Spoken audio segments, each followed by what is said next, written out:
Hey everybody, welcome to Last Man Standing with Dan Hollifield. Dan is he's on his way. He's having to take care of a little personal business right now. We got Bill Sartanian with us. Hey Bill, thanks for jumping in, and Howdy. I'm just sort of filling in for Dan till he gets back. Uh, had some interesting conversations over on Stupid O'Clock.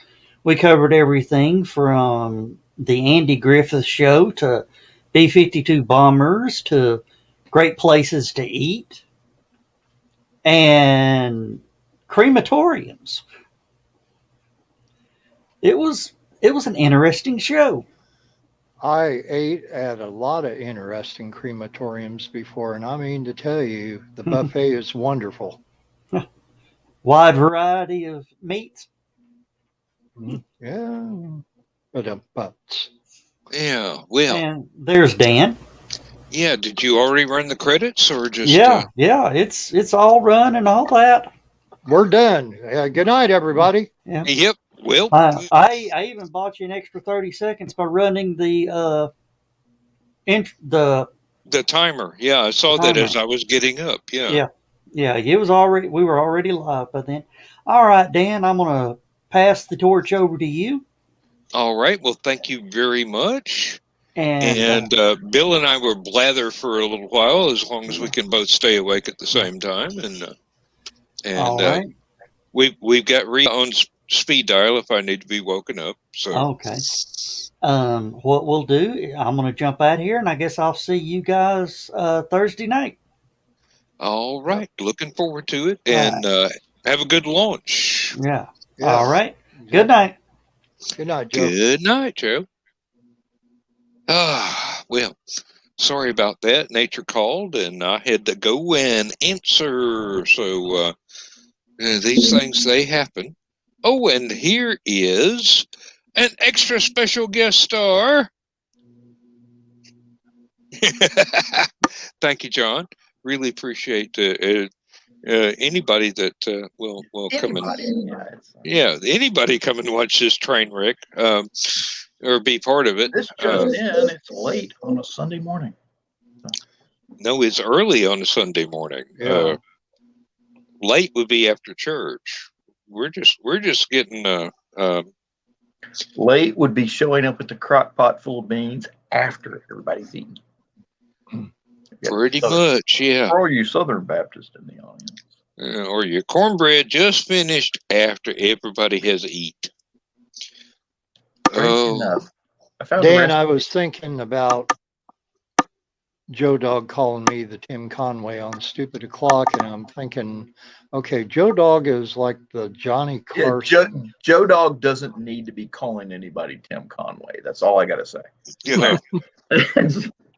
Joe I Dog kind of don't liked need it to call actually, anybody but I do too. I was going to get ready to do the elephant joke sketch of his, but I held off. Yeah. Okay. But if Joe Dog is the Johnny Carson and that, I guess that would make Not hardly. Dan Hollifield would be the Tom Snyder of it, because having the Tomorrow Show afterwards.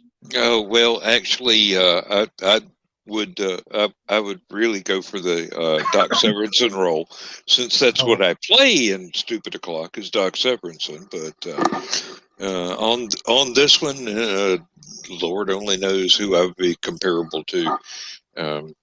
Somewhere between Frank Zappa and Alice Cooper, I suppose. But and neither one of those have ever hosted a talk show yet. Alice Cooper had his own radio show for a while. Oh, he still does. He still does. Does he still have it? Okay. Yep. And it's I excellent. loved it. Let's see. Just as far as I know, he still does. Cooper. I was trying to think of the name of it. Yeah, I know it was syndicated, but Let's see. Nights with Alice Cooper. Nights, yeah.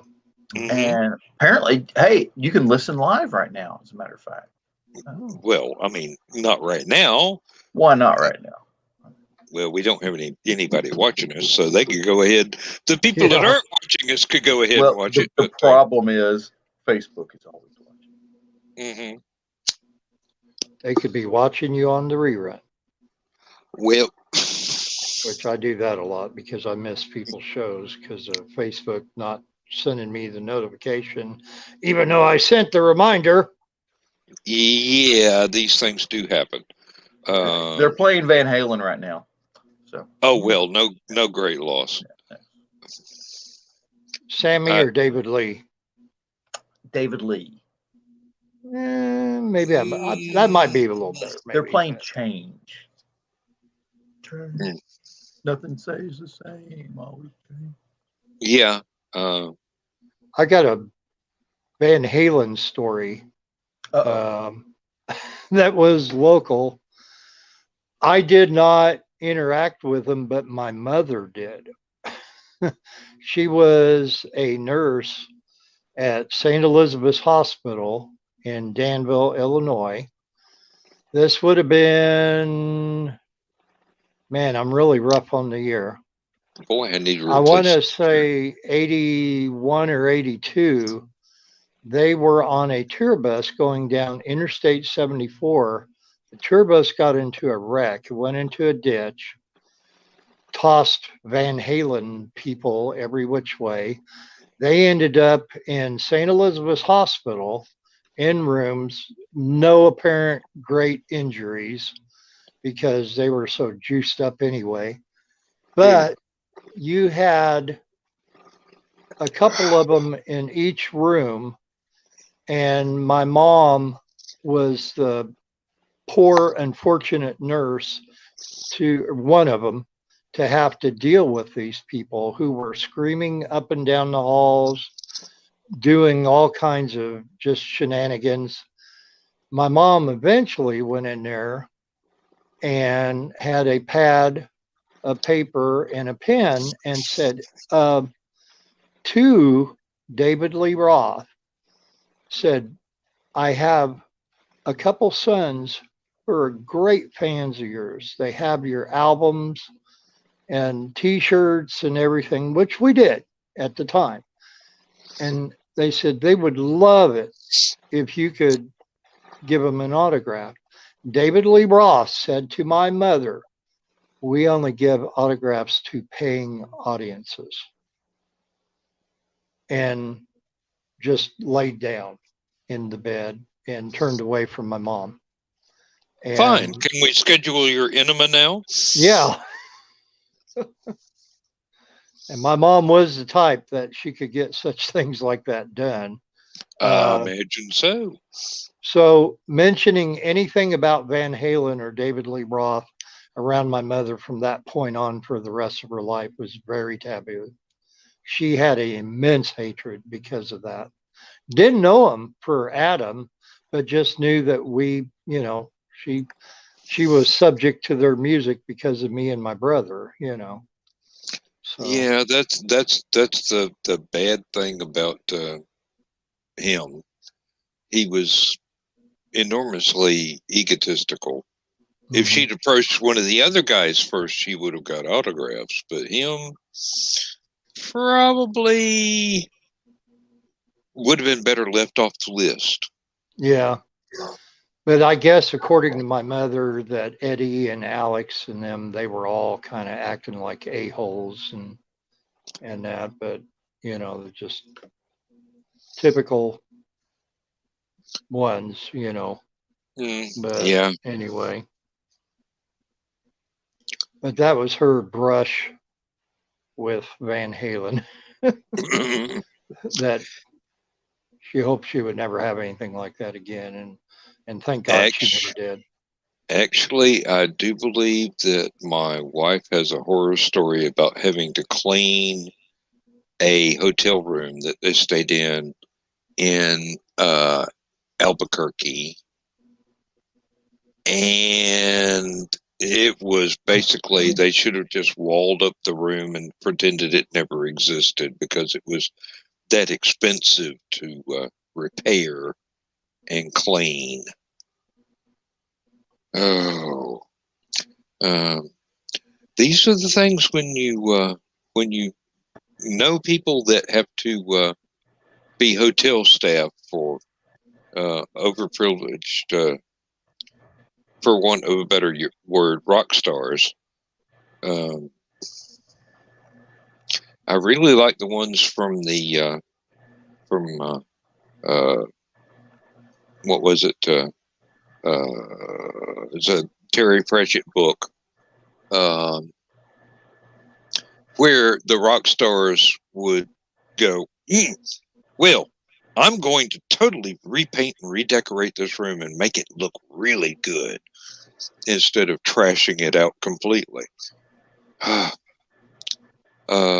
Soul Music, I believe, was the novel, and the character in question that did that was a dwarf. Just for reference, not to say anything against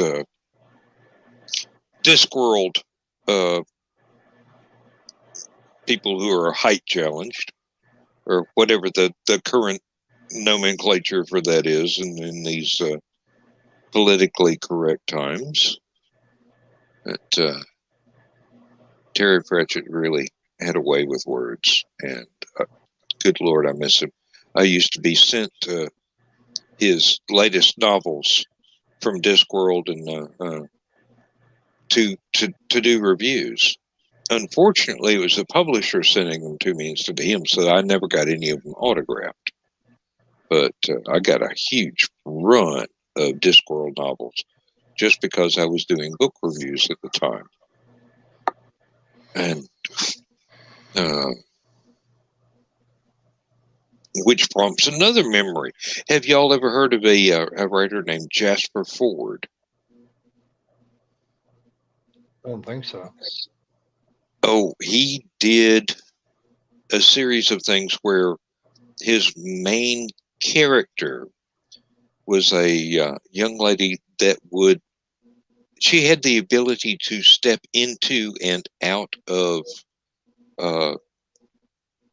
fiction on demand. She could just pick up a book and be inside of it, interacting with the characters themselves.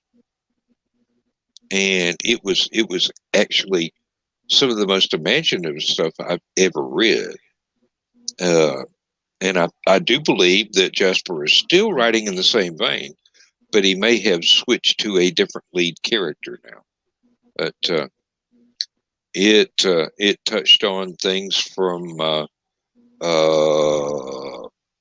Alice in Wonderland through Charles Dickens through oh God, dozens of different writers, and she would step into the books and they would be real to her at the time, and step out and the characters in the books would still remember her even though she was no longer there, which is a really, really strange kind of time travel, or alternate universe sort of time travel. But he made it work really, really well. I mean, I absolutely love the stuff, and I'm hoping he's still going strong, although his publisher no longer sends me anything. I gave up doing book reviews when I ran out of ways of saying, this is awesome, go buy one. You know, I did almost 100 different reviews back in the day, and it was really neat. But after a while, you kind of run out of ways to say this is really great. You should go purchase one. And I never got anything that was less than stellar. I've got to say, of all the things that I was sent to review, I never got a dud.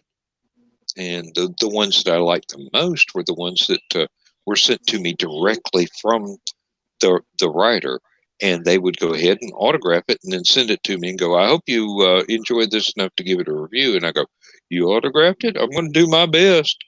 And there's a bookshelf above my head in the background here, which is basically filled with nothing but stuff that I was sent to review. And there are some really big names in there.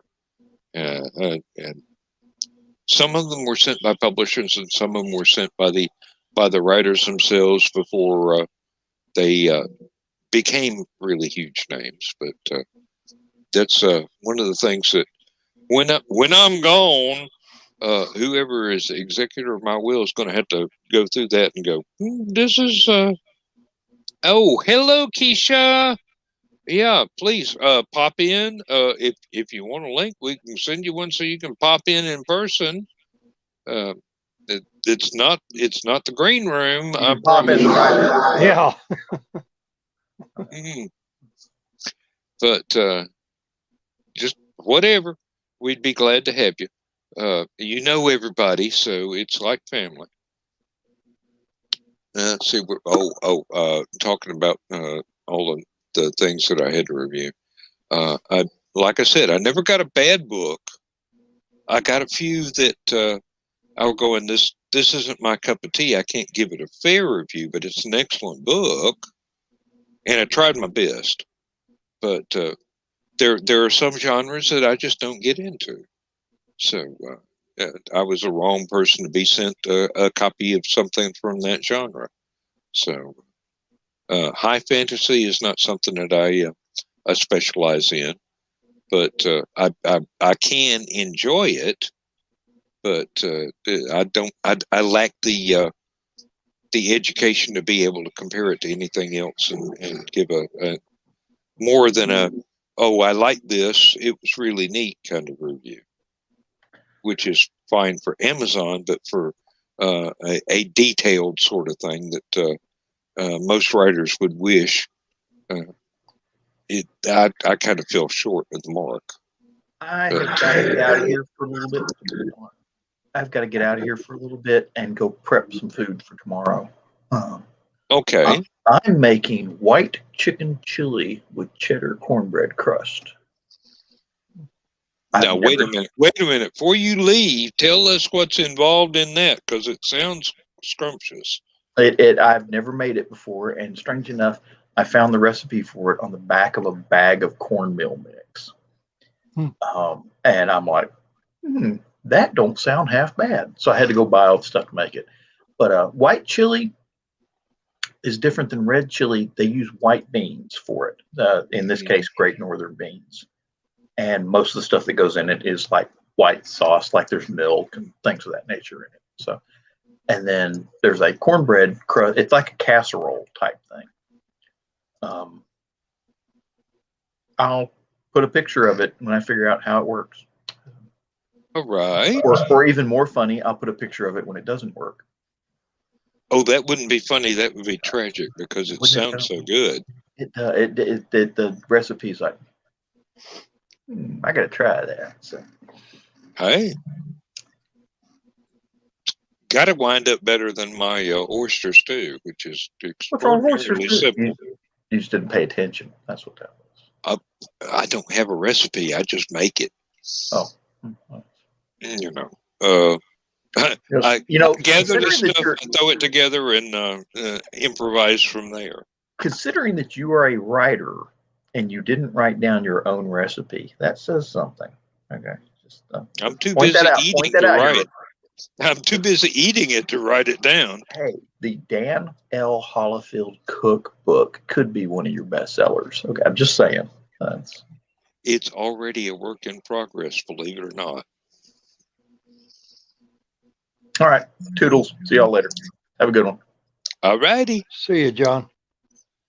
And I did send Keisha the link if she can see it there in the chat. Saw that. I hope I didn't miss her by. Well, I was about 2 minutes late responding to it because I didn't have the chat pulled up. I was still in the technical settings for the channel. So, in any case, we could talk about food for a long time. I may have to back out then to go eat some. I'll tell you. Oh, it didn't show her the link. No. Well, let me see here. Are you friends with her on Facebook? I am looking. You could send it to her like you send me in Messenger. Yes, I am. And I will do that right this minute. Keisha, I am sending it to you through Facebook Messenger right now. I don't know why anything else didn't come through on the chat, but it's probably one of those things where it depends on what channel you're watching it on. And good grief, we went from 3 to 1 to 2. So we've got a couple of people watching us, no matter how boring I get. So, all right, Keisha, it's on its way through to your messenger right now, and I hope that did come through. But we shall see. We await your glorious presence. It's getting to you by snail mail. Oh Lord, as far out in the sticks as I am, we don't get the Saturday Night Grand Ole Opry till Thursday afternoon. I haven't listened to one of those for a while. I've been using that joke for about 30 years now, and it still applies. Believe me, you could actually put a stamp on a snail and get it here quicker than some of the internet stuff that I get. I think I heard Garrison Keillor say or tell that joke on Prairie Home Companion one time. Could be where I stole it from, although I never really listened to them regularly, just a time or two. Yeah. Well, unfortunately, he's not on there anymore. All those years it was very entertaining. And it had a good reputation. There was another show that was briefly on for a while with almost the same format as Prairie Home Companion. Tom Bodette. I'll leave the light on for you. Oh, there she is. Hi, guys. Hey, Hi. darling. How you doing? You feeling good? Yes. Let me put my headphones in so that you guys don't get an echo. Okay. Echo. Hello. But Tom Bodette had a show called The End of the Road with Tom Bodette, and it was on where Prairie Home Companion was on Saturday evenings. It was on Sunday afternoons, and he would have people that would come on there and sing and play music and that, and they would do little skits like how Keillor did, and then like Keillor's Lake Wobegon stories that he would do. Tom Bodette had them because his stories that he did and the characters was from the actual, where Lake Wobegon was a fictional place in Minnesota.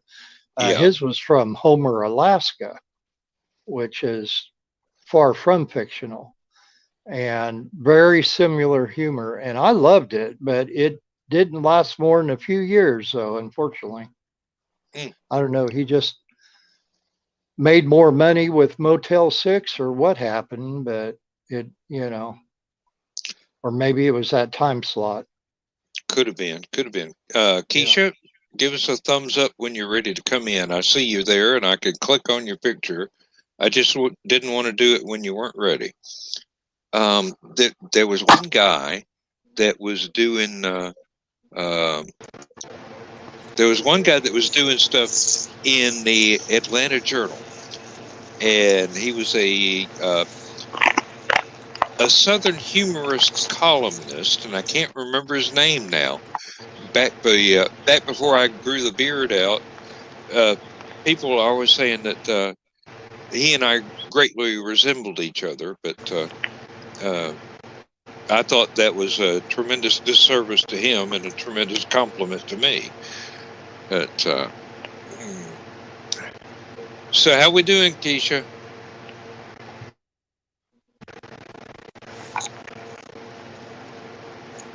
Yep, your internet is as slow as mine was on the laptop back in the day. Yeah, I just had to switch over to my phone internet. rather than my house internet, because remember, I live out in the middle of nowhere. Yeah, well, so do I, but the local Keisha, phone was you the company's been- one living in? Did you tell us one time you lived in Booty, Illinois, or am I thinking of somebody else? No, I live in Varna. Oh, Varna. Okay.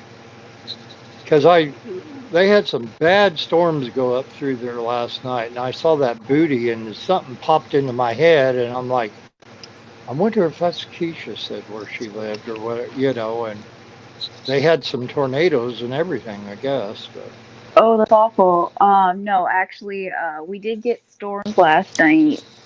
But nothing too bad over this way, thankfully. good. Did you have to go out and get the chickens in out of the rain today? It wasn't raining when I went out to put them away tonight, Well, good. but it was very wet. Well, yeah. I hope you at least put your slippers on. I did. I got flip-flops that I use. Emphasis on the slippers. Oh, and there's Nicholas. Yes, our night is going well, Nick. If you want to join us, we can slip you the link real quick. And now my mouth is outrunning my brain, so oh, heavenly day. Well, we'll just do what we can here. Now, are you feeling better than you did last night? Is what I'm trying to ask. Yes. I actually even had enough energy to clean. I can't bend over or lift anything. So my form of cleaning was just anything that I could reach without too much movement. Hey, you do what you can do. Yeah. No stretching. Oh, Yeah. Lord, no. But it's getting a little bit better day by day. Hopefully, I'm really hoping by next weekend that I will be completely better, because I have an art exhibit coming up next month that I have to prepare for, and I plan on making some new artwork for it. And I don't want to do that while I'm dying. I can well understand, and coming up with new stuff and trying to figure out how you're going to exhibit it is actually a lot of work. So, Yeah. I mean, Bill knows even better than I do how hard artwork can be when you're trying to get something ready for a deadline. I do not have that problem, because whenever I come up with something, I got all the time in the world, because nobody wants to look at it anyway. I'll just post it on Facebook and hope somebody goes to my photographs and looks at it. I'm gonna have to check out, because I don't think I've seen any of your artwork. Oh, well, yeah, it would be in my Facebook photographs. I think there's actually a folder called My Artwork. Oh, I have a folder called My Artwork too. So you check I out think mine, it's I'll check something out yours. humble people do. Mine's called my Yeah. sketchbook. So, Hey, same vein. Oh, yeah. There are a couple of things I have done that I'm really proud of, and there are a couple of things that I've done that I go, why did I call anybody's attention to that? You know, the funny thing is I have artwork that is like that to me as well. But generally, that's the artwork that ends up selling or people like the most. Mm-hmm. And it baffles me, because I'm like, that is the one that I abhor. It's awful. And it's the first one to sell. It's the first one for somebody to go, hey, I love that. And I'm like, oh, why? Mm-hmm. So, and then I'm really proud of a piece, and I'm super excited about it, and I post it, and I get a good one person going, "Oh, okay, that's nice." And after that, crickets. Yep. So good times. Yeah. I had something that I was commissioned to do by a guy that I used to work with. He's passed away now, but he asked me to do Elvis on a Stairway to Heaven. And he bought a 2x3 foot canvas for me to do it on. So I did.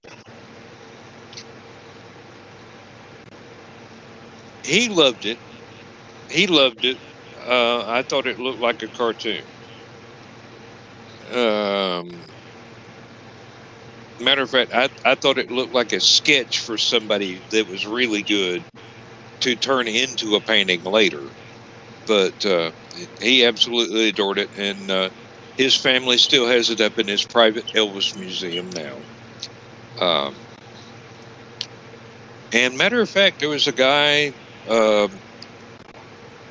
who was doing a fan art book, a second edition of a fan art book of Elvis artwork, that wanted to go ahead and put it in there because he thought, oh, this is really nice. I mean, for an example of fan art, it's much better than what you would find at a gas station painted on velvet. And I go, okay, sure, no problem. And unfortunately, I think he passed away before the second edition of his book came out because he was fighting cancer at the time, and as far as I know, he lost that battle. So, yeah, it was really unfortunate. He was a really nice guy. From all the emails that we sent back and forth, he's a really nice guy, really respectful towards people that had been doing fan art of one of his favorite musicians for a long, long time. So he had many, many examples of stuff in the first book and was just trying to expand that to include things that he had never seen before.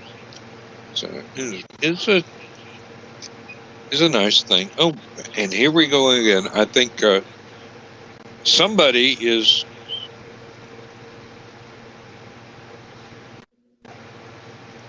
Yes. I will have to deal with that later.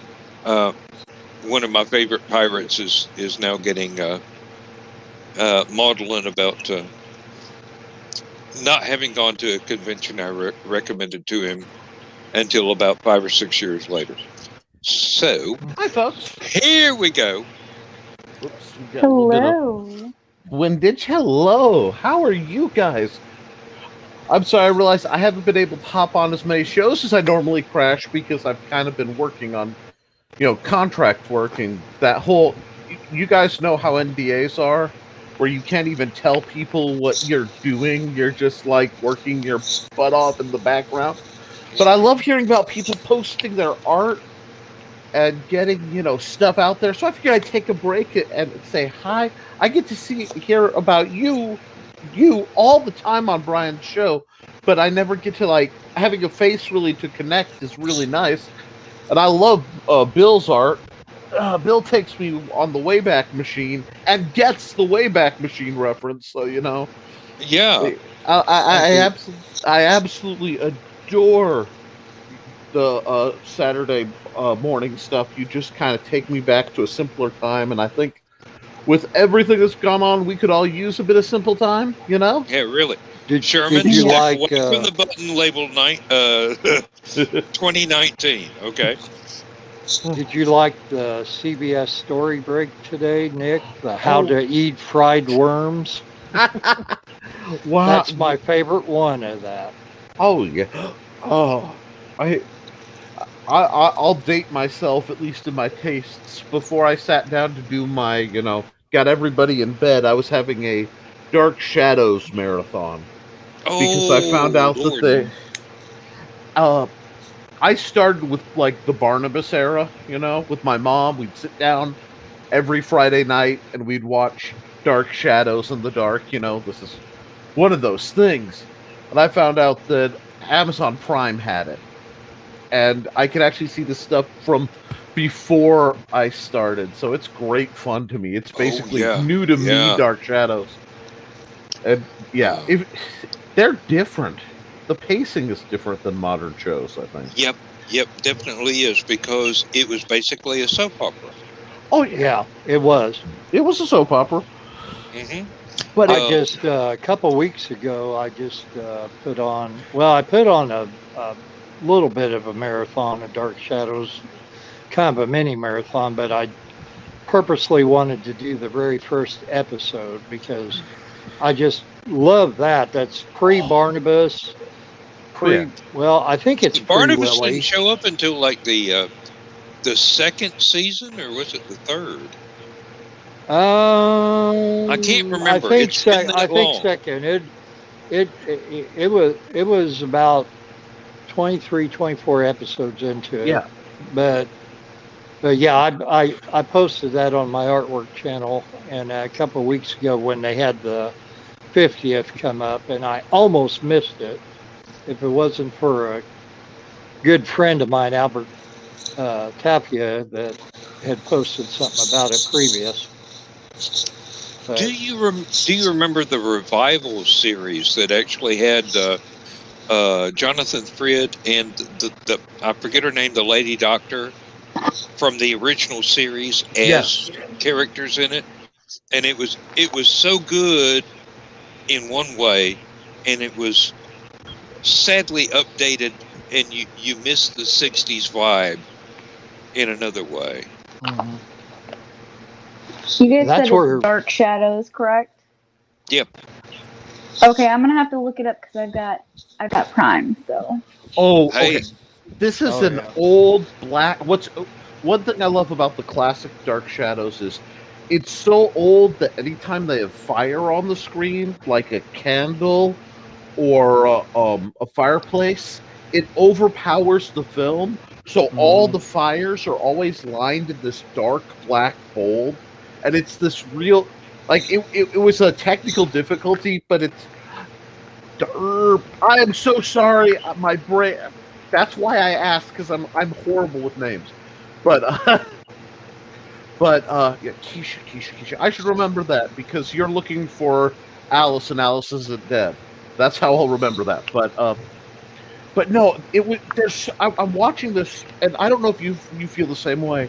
Modern programs are in such a rush, like there's no suspense, and I'm restarting, and you know nothing, and they'll let you be like, "What was that question?" 3, 4, 6 episodes before they even tell you anything. You got to work for it, and I love it. Yeah, I think modern audiences have a shorter attention span, so things have to be rushed so that you get it all in, instead of people that grew up on the older, slower, let it simmer before it boils sort of thing. Nowadays, we've got instant everything, like with Netflix and stuff like that. You can sit down and watch an entire series in a matter of a couple days just because I thankfully am just old enough to remember having to wait for episodes and stuff like that on television, to where, oh, hey, I gotta wait till next week in order to figure out what's going on. Most of the younger generations past me, I don't even think they understand what waiting for a TV show is like. Back to the Dark Shadows thing for a second. Okay. Besides the series that was in black and white, they did have 2 movies. 2 color movies. 2 color movies, one of which where Kate Jackson got her start before Charlie's Angels. That's right. Yes. And yes, wonderful indeed. movie. Yeah. And they're actually, normally I don't like remakes at all. Normally I'm not a big remake guy. But there was Dark Shadows Revisited. It had the lead actor from The Pretender as Barnabas. Yep. And it's one of the few remakes, while not as good, obviously, but actually held a candle at least to it. They respected the source material. Unlike whatever Johnny Depp did to, Oh, that God. was criminal. Now wait a minute. That was not excellent, but it for what it was good in its own way. But it was way off to the side. It was more of a parody. Well, I think the problem is when you take Tim Burton, Johnny Depp, and Helen Bonham Carter, and you put them in a room, you're going to get a movie out of it. Mm-hmm. And none of them will tell the other something isn't a good idea, you know? So it's sort of like that 3 a.m. Denny's conversation where everybody's just a little like either exhausted or buzzed or whatever's going on, and they're clutching. Dude, I got the best idea. Yeah, let's do a comedy Dark Shadows, man, and just like have Captain Jack Barnabas. It would be great. It'll be great. Yeah. But yeah, they were just outside of Barstow when the acid kicked in and they started filming. We're in Barnabas country. But Well, think about the movie Head. That the Monkeys made movie. with, Yeah, you got Jack. And there's been a lot of occasions where there were stories by the Monkeys talking about how that movie was made, and they said, Jack Nicholson and Bob Rafelson, and that they were all just stoned out of their minds, and hey, let's do this, let's do this, let's do this. it's the only way you could get them to sign the contract. Yeah, and the Monkeys wanted to do a movie making fun of the Monkeys and bashing the establishment that was Hollywood at the time. Now, back in the day, it was advertised as the Monkees version of the Beatles' Hard Day's Night. And I'm going, now, how much of that was a publicity spin and how much of it was what they actually intended to do? Might have been more of the Monkees version of the Beatles' Magical Mystery Tour. Possibly. Now, okay, better, yeah, I could see that. Yeah. I want to apologize to Keisha because you're in the company of three varying dinosaurs of of a different era, and I hope you don't mind wandering through Jurassic Park where John Hammond just dug us up and brought us back with some frog DNA. That's why I have this face, But trust me, there's some charm. There is. Well, you associate with Brian. I actually love older films. My favorite is from 1950s, but I like. So my backstory. My favorite actress is actually Audrey Hepburn. Oh. So basically anything Audrey Hepburn is in is like one of my favorites. So you're not going to get any argument constantly. From me. Growing up watching older films like that was what I grew up with. I didn't watch a lot of the newer stuff, so that was my normal. It's just like my music. I grew up, my dad only played oldie stations. It was his house. So, for me, the Eagles and the Beatles and the Rolling Stones and complaining that the Beatles was overplayed anyway, like that was like normal, So, yeah, I totally get it. I love, oh, God. I can't. What is it? Well, the actual 45, I have to confess, is not a Beatles 45. It's Band on the Run by Paul McCartney and Wings. Okay, so and I got two of them in here. Actually, the other side is George Harrison's. Well, I got Apple Scruffs there, but Apple Scruffs is actually the B-side of What Is Life, my favorite George Harrison song. But yeah, we can go through and do some Paul McCartney. And do you got any Brenda Lee? Brenda Lee is my favorite. Brenda Lee? No, I saw her in concert. You would not believe how small that woman is. She's like 4 foot nothing. Supposed to be still doing concerts, as far as I know. That's my goal, is to be able to make it to see her, because she is my favorite. Next to Loretta Lynn, And so, You are a woman of culture and taste. I am thank genuinely you. impressed. I mean, I these are also not like names I hear Paul often. Anka. Nothing wrong with Paul Anka.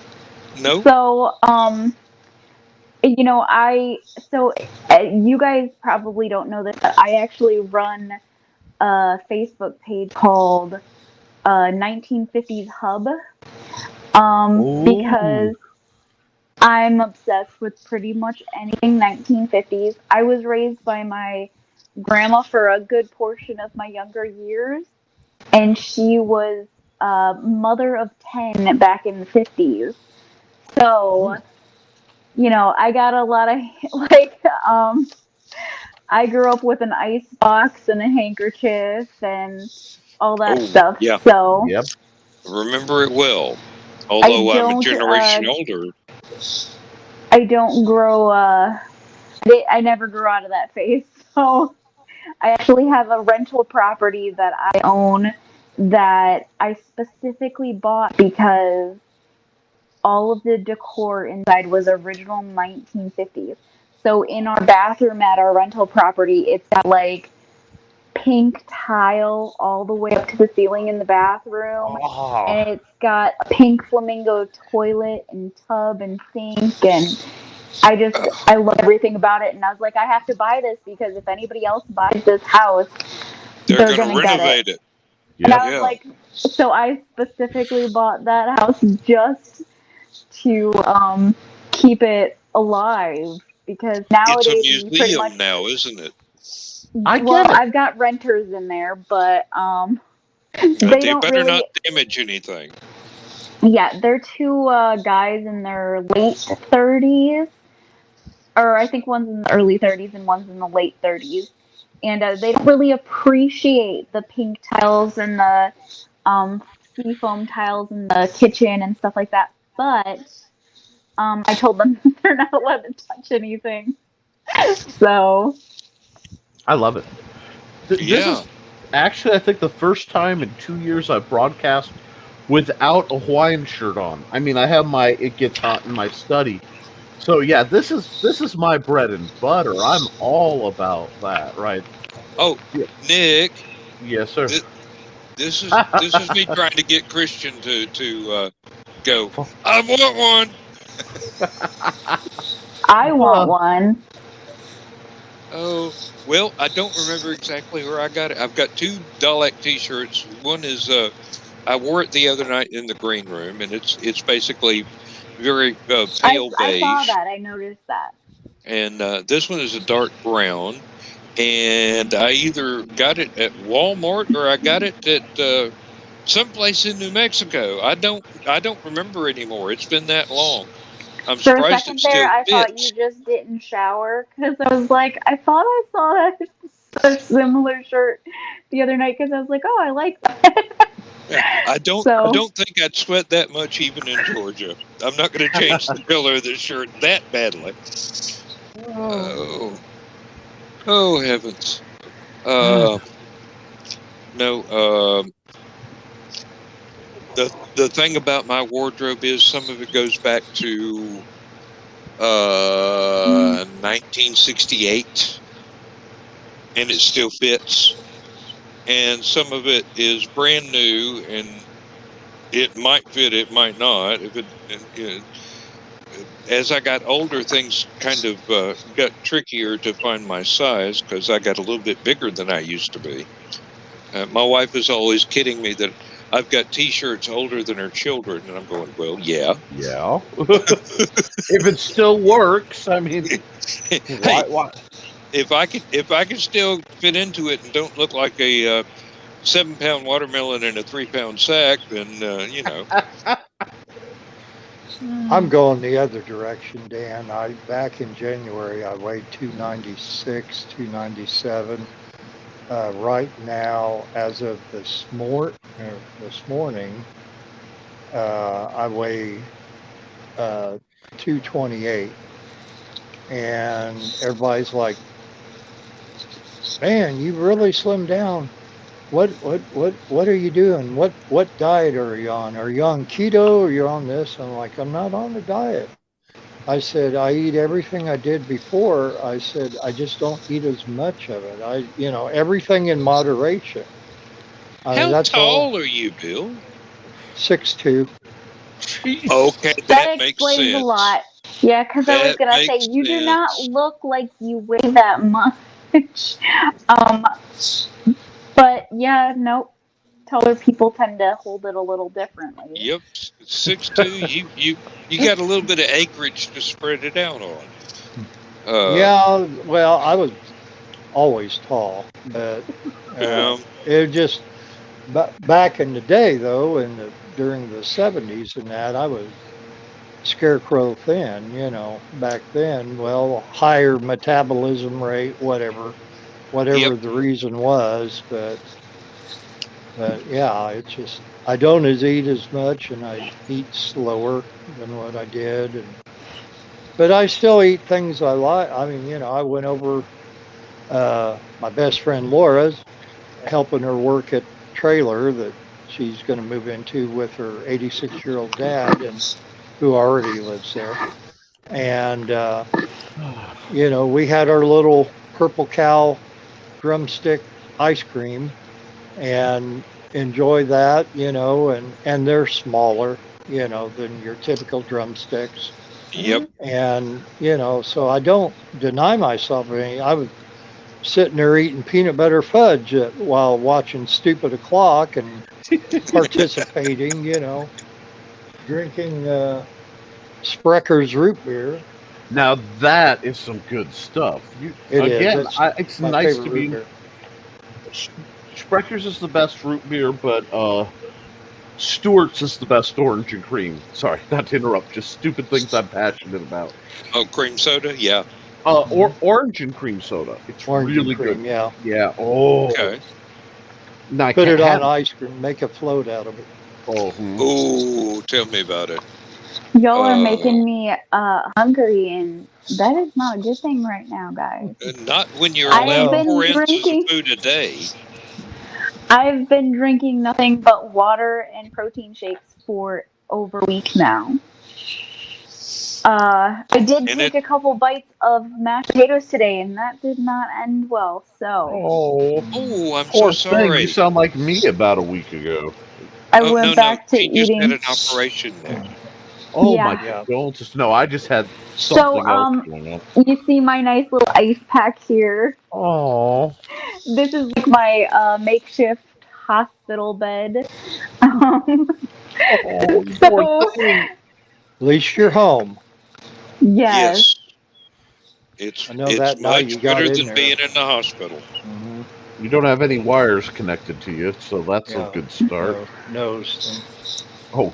Yeah, I did have to have oxygen because they found out that when I was down for surgery, that I have sleep apnea, and I would stop breathing during the operation and stuff. And surprisingly, I remember them talking to me throughout the operation, and I remember somebody saying at some point, "Keisha, honey, you have to breathe," and they said it just like that, and I was like, okay.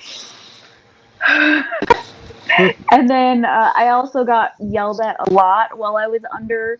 "Keisha, don't touch your eyes. It's a rule. Do not touch your eyes." Because apparently they had a rule against touching your eyes when you're under. Well, yeah, if you start raising your hands, you're going to move the abdominal muscles that they were actually working on. Yeah. So was you not really in a put out entirely, but maybe just in a twilight or something? I actually have no idea what they did to me. Because when I went under, they said, "Okay, we're just gonna give you some oxygen," and they put the oxygen mask on my face, and they were like, "Okay, breathe in deep," and I went, and I was done. Like, I remember nothing after that moment until I woke up I was in surgery for a little over 3 hours, I believe. And so when I woke up, I don't remember anything other than getting into the operation room and them telling me they were going to give me oxygen, and then I was out. That sounds like my colonoscopy. They initially told me they were going to put me in a twilight, and they ended up knocking me out. And then I felt like I just came back to 5 minutes later. I'm in recovery, and Laura comes walking in the room, and I said, what are you doing coming in here? I thought I was going in for my colonoscopy. She goes, you had it done. It's been over an hour and a half ago. Yeah. Last time I had to undergo anesthetic, I lost the previous 24 hours of memory. I have no idea. I have no idea what I did the day before. And they kept telling me that that's what was going to happen to me, but I remembered everything. Well, I had a friend of mine that was with me the day before driving me around, and he told me what I did and what I said. And I will never be allowed back in that doctor's office, let me tell you, even though I am no longer aware of what I said. Evidently, I told him where he could go and what he could do when he got there, and what he could kiss as I walked out of the room. So... he wanted to do unnecessary surgeries and leave the important stuff alone to heal on its own. I requested a second opinion and went to another doctor. The other doctor said, no, we're going to do the necessary and leave the self-healing parts alone. And the next day I was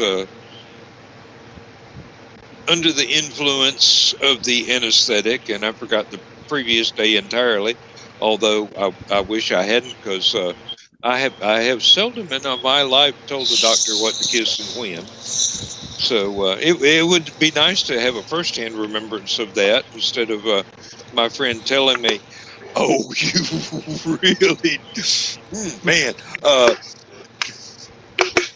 And y'all who know me can pretty much think of exactly what I would have said and exactly what tone of voice I would have said it in. So I don't think I'm ever allowed back in that particular doctor's office again. And thank God he's retired, long retired now. That's like over 20 years ago. I got kicked out of a hospital because of something a while ago. So I mean, I understand. I was told that I was no longer going to get basically serviced by that hospital anymore. So we had a difference of opinion on certain things. I think in this case, serviced has a different meaning than what they intended. That's probably why I got kicked out. So, I'm not putting up with your service no more. You're okay. Yeah. Now, the closest I have to something like that was I got hurt when I was working at McDonald's. I actually got crushed under a literal ton of frozen hamburger and had to do a push-up and a sit-up to get out alive because I was in the deep freezer opening up. Oh. And it was 60 below because it super freezes overnight. So I cracked it. It may have been up to 40 below. And I flash froze to the floor. And I had to do a push-up, and I got a double hernia from the process of just raw bulldogging myself not dying. And they tried to go, you sure this isn't a pre-existing? And I said, no. So I went to the doctor, and the doctor's like, well, here's what's going to happen. We're going to put you under local anesthetic, and we're going to cut it open, we're going to sew everything back up, and, then we're going to go. And I said, okay, now I want to apologize ahead of time to your widow. And he looked at me, what did you say? Well, you see, I do martial arts, and if somebody comes at my groin region with a scalpel, and I'm not of control, I'm probably going to put it in them. It's, and if I'm intoxicated because of something like that, I can't be held accountable. but I do apologize to your widow for the life I will likely take under the influence. So we're going to be knocking you out. Yes, now you're learning. Now you're getting it. Smart idea, yeah. Yeah. So, yeah, I get it. We're not using the spray-on anesthetic here. Yeah, what it was McDonald's was trying to cut corners in what they had to pay for, and I should have sued the universe out from under them, but I was young and dumb and too nice for my own good. Does that sound familiar? Of course it does. Of course it does. It does sound We would familiar. expect nothing less from you.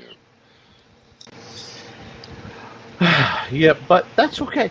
I'm just, this is a nice way to bump into a late Saturday night, and take a break from doing game mechanics and trying to figure out percentages of success.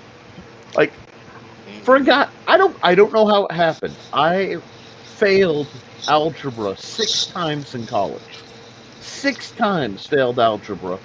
And now you're doing game mechanics. Well, before they found out I'm dyscalculic, I transpose numbers. Made it all the way to through college. You and me both, brother. Before they realized that. And, but as I had a good handle for statistics. Too many years DMing, I could think in 5 percentile chunk. But now I'm like, okay, what are the odds of this working here? And it's like, it's 1 a.m. and I'm doing math because I have a commission. So, yeah, this is nice. It's nice to turn off the analytic brain and just be like, I'm going to sit with an attractive young woman and 2 old dudes and tell stories late at night. And, Why are you calling Keisha? Who's the attractive woman?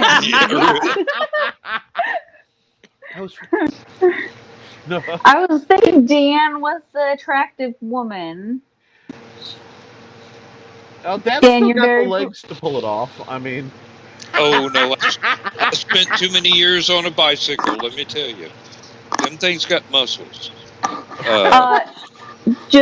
I don't have my glasses on, so I can't tell what any of you look like anyway, so... Oh, don't worry. That is a blessing. You're not missing a damn thing. I have a face for radio. Oh! Who knows what evil lurks in the heart of Bill Sarton? The shadow. My closest friend is actually, he works for a radio station, and he has a face for a radio, so I completely understand. In all honesty, I do have a celebrity kind of look-alike, if you know who Saul Rubinek is. If you watched Warehouse 13, he was I don't think so. He was on Star Trek: The Next Generation for 1 episode, and nearly got killed by Data. But yeah, I look a lot. I've been mistaken for a rabbi at points in my life. Strange places, strange things happen. But wait here. Oh, that's a mistake, honey. I'll hide myself. Run away! Run away! Oh god! I'll have to get Lydia, my undead assistant, out or something, At least you're not wearing the antlers. No, actually, the strap broke. I have to find a new strap for my horn. That's unfortunate. But yeah, I will. If you screw them in your head, we keep telling you they'll stay on. Well, no, see, I have to buff the natural ones off. That's why my hairline is doing this. I like Hellboy. Oh yeah, just that's my Tuesday night ritual. Take the garbage out, grind down my antlers, try not to look too horny in public. Nick, do I remember this correctly from a past show? You have a sock puppet or something? Is that what that is? I wouldn't call her a sock puppet. That would be rude. Lydia, you see, I have some employees who help me run the show. And Lydia is my secretary and receptionist, and her job is to keep people from barging into my study. I've got he's 12-year-old now, special needs son who would love to run around my study sometimes. And I have a couple guildies who come over, and they want to look around the study. You want me to get Lydia? I'll get Lydia. Hold on 1 second. Not to be confused with Lydia, the tattooed lady. But, yeah, that's what I was thinking. Yep. Well, this Lydia probably would Intimidate the Bride of Chucky.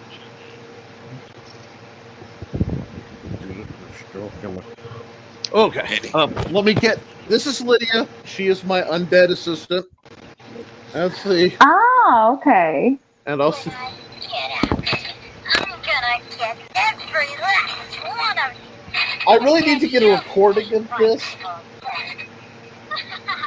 But yeah, I usually, when I'm working or I have something out, I hang her just inside the door. And my son's terrified of her. My wife doesn't even like her. When the guildies come over, a couple of them are hesitant to go down the hallway to go to the bathroom if she's hanging out. Wonderfully useful employee to have. See, I love stuff like that. So. Well, you probably were talking about, there was a Shoggoth that was hanging out after a Shoggoth invasion that would drop down, but I'm not sure where that thing went, which is probably a problem.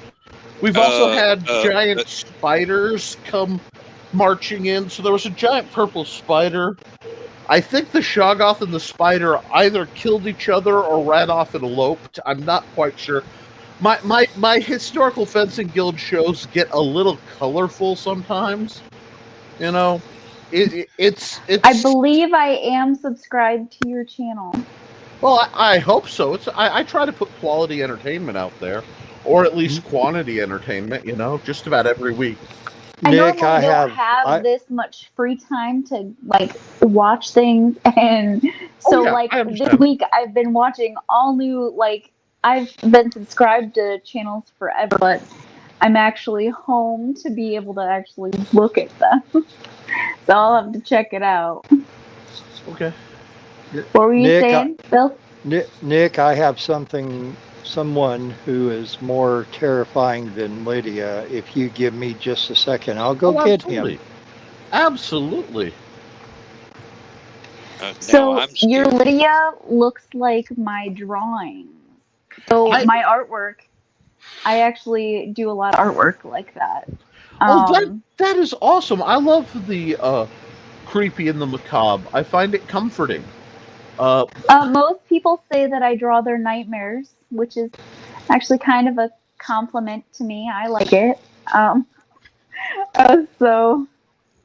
See, for the first time in my entire life, I'm living in a non-haunted house. Oh, that sucks. No.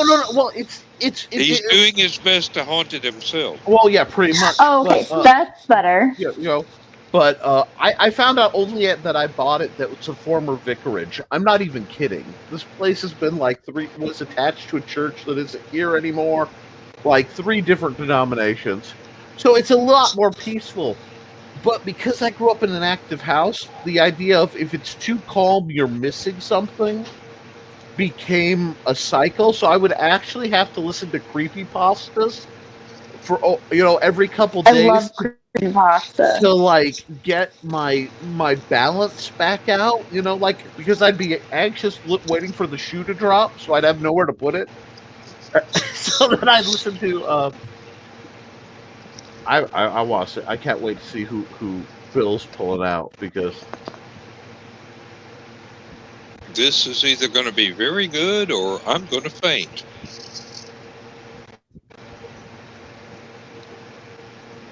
I don't know, but I like those. Talk it to me. Guys. I have the horrible urge to take a gun and shoot it in the air whilst going, no! Okay, I'm sorry. Point Break reference. I couldn't help it. Let's make a date with the Watergate. Believe it or not, I kept voting for him for about 15 years after he died. I figure he's dead. He can't screw up anything any worse than the other guys. My attitude on Nixon is my dad was in Vietnam in a combat area, and he brought my dad home and made sure he had bullets till he got out. So whatever shady stuff he did on the other side, he did all right by us, In the same vein. Oh no! Now here you go. Uh-oh. It's prop night. Yes, well, Nick. That thing is when have you ever appeared that we didn't pull out props? I mean, seriously. I feel left out. I want to go get some now. At least mine don't require batteries. Okay.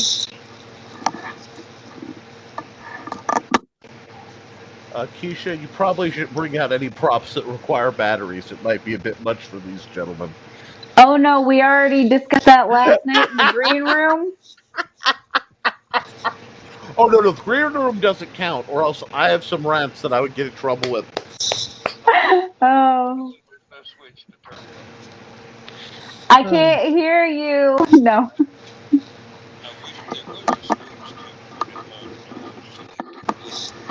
But unfortunately, there is no switch to turn it on and off. I bought this thing thinking it was hard plastic. It is just soft rubber, like a normal Halloween mask. Mm-hmm. And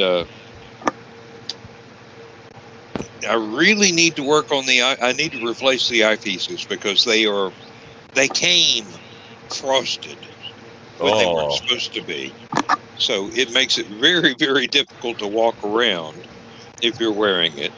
And I have been used to wearing various steampunk outfits, some of which included a steampunk version of Zorro, basically, which had the mask, full face covering, and the hat, and the sword, and the whip, and everything else.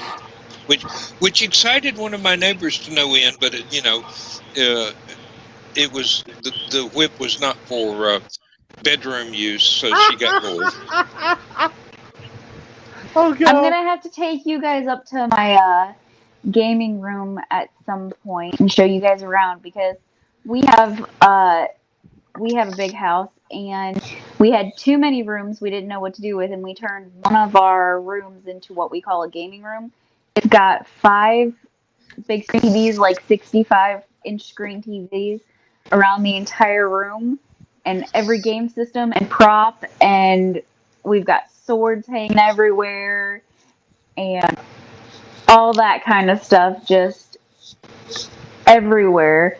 And I just need to like take you guys up there and show you at some point when I can walk upstairs again. As I think long it'd be as there are fun. no Does that handcuffs show up? involved in the trip. This is what's directly over my monitor right now. I don't know how much of it you can actually see. I can see it. So, I've got an autographed Kosh figure, one of the limited Men in Black things, a whole bunch of Elvira merch, a few pops, but only the ones that matter, or were super stupid cheap, because, I wasn't going to buy a Sookie Stackhouse pop, but I walked by it was $2.99, and I went, Sookie! And started laughing my butt off, So, I had to buy that one, but, my Elvira's, Lopan, I had to buy Lopan, Well, of course. As one does. Ad for communicators. I had those too at one time. Still, Nick, 1974. I think you played D&D, right? Oh, I absolutely play D&D, and I do. Okay, so do I, and all my stuff is up there too.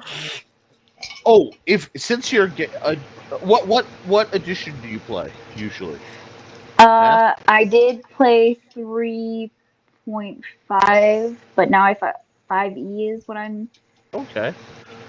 I am going to show you something, and it's really easy. This is my favorite game system that I didn't write, so that says a lot. It's called Basic Fantasy, and I'm actually plugging it with no thing. This is 5th edition if it was written by the guys who did the 1980s version of D&D. So it's simplified and sane, and you still have to do math, but you don't have to do a full sheet of math to accomplish everything. And the best part is it's all free to download. So if you want to look it up and you want... Okay, I'm going to have to remember that for later. I'll type it into the link for you, because this is the I love the system. It's like I said, it's my favorite system that I didn't write. the Hybrid Space 2 system, of course, is my favorite system because I'm writing it, and other things are going on that I can't talk about yet. But let's just say I'm really proud of my system, and other people are too.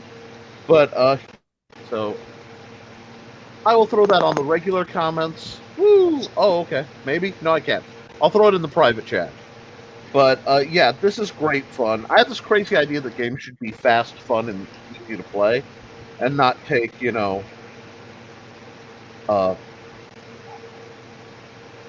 fantasy.org. Cool. Boink. Anyway, take for hours just to set up this crazy.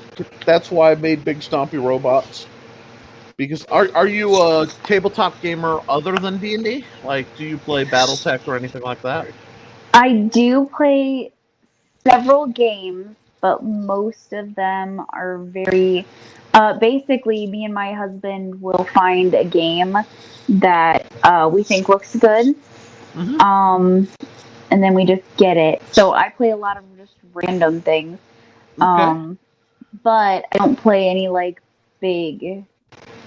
Unless I don't know, is Pokemon considered a tabletop these days? No, I don't think it is. The card game? Yeah. No, but it's a card game, and they'll still count because I'm Magic since Alpha. I've been playing Magic since Alpha. My husband is a Magic person. I am not. Oh, I If I may, I'm going to try this share screen stuff. I've never done it before. I don't know if it's going to work. That's fine. Oh, we're about to see some interesting stuff then. It should work okay. Yeah. See, your stuff is organized right now. That is let's see. That is my side of the bed in the master bedroom, and there are 3 of the cats on there. Now, there is another sword rack on the other wall, and there are several others around the house. And you can see the whip, you can see the handcuffs, Whatever. several other things. You'll get no judgment here. Whatever floats your boat. Don't hurt yourself, Keisha. Oh, honey, not please, to, but I gotta careful. get up please and. Be careful. Oh, I am getting old, guys. Okay. Whew. So painful. Oh. So I have. I don't have a lot of stuff down here, but I have some things you guys will probably appreciate. I know I'm not the only one that has this. Dun, dun, dun, dun. Yes. It's that looks like a well-traveled TARDIS. It does. And then I the have attractive woman with the TARDIS, and you're not here. Oh, nice. It actually, so I don't have a ton of my dice in here. I just have my big one. I actually collect dice, so I'm kind of a dice hoarder.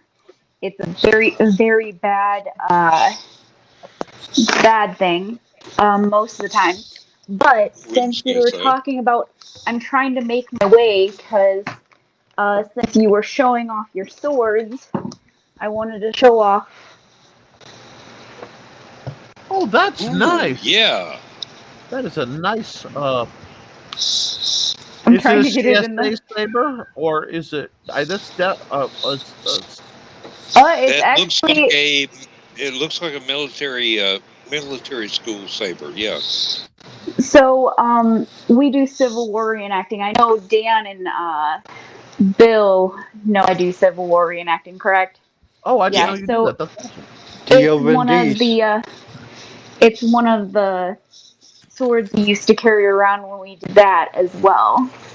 I couldn't see the length, so I can't tell if it was an infantry sword or an artillerist sword. But that triple guard's beautiful. Let me see. I'm making my way into my bedroom because.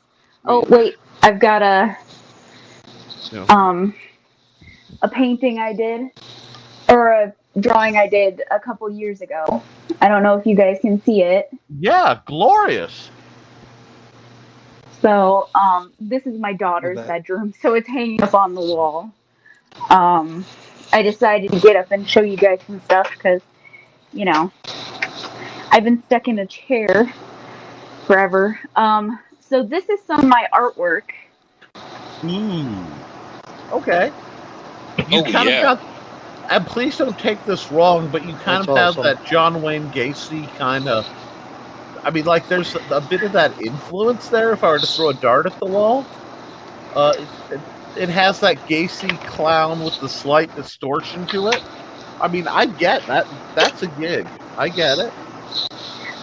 So I actually don't really know who that is. John Wayne Gacy is I know the serial name. He's serial killer, was a clown, is still famous for putting out his art. He's a very, very problematic individual. I try not to bash anybody, especially serial killers online, just to be safe. I watched The Mentalist, and I don't want a Red John scenario. So, you know, I understand that these things can happen, so, you know, no judgment, but... Here, let me know if you recognize this. He's that Skunk Rocker. That looks like our boy Skunk. Yeah. It is. That was the last thing I painted, actually, before I went to the hospital, I believe. So, because he was having a down day the other week, and so I wanted to kind of cheer him up. That's and sweet so I of made you. him that.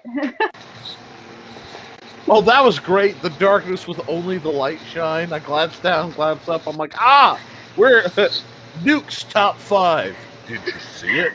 You know, that's because you weren't in the green room last night to see how lovely it was going out to I live on a farm, and I was out in the dark with just a flashlight shutting all the animals, and I believe they said something along the lines of Children of the Corn and what was the other movie you guys said? I can't remember. Of the Damned, maybe? No,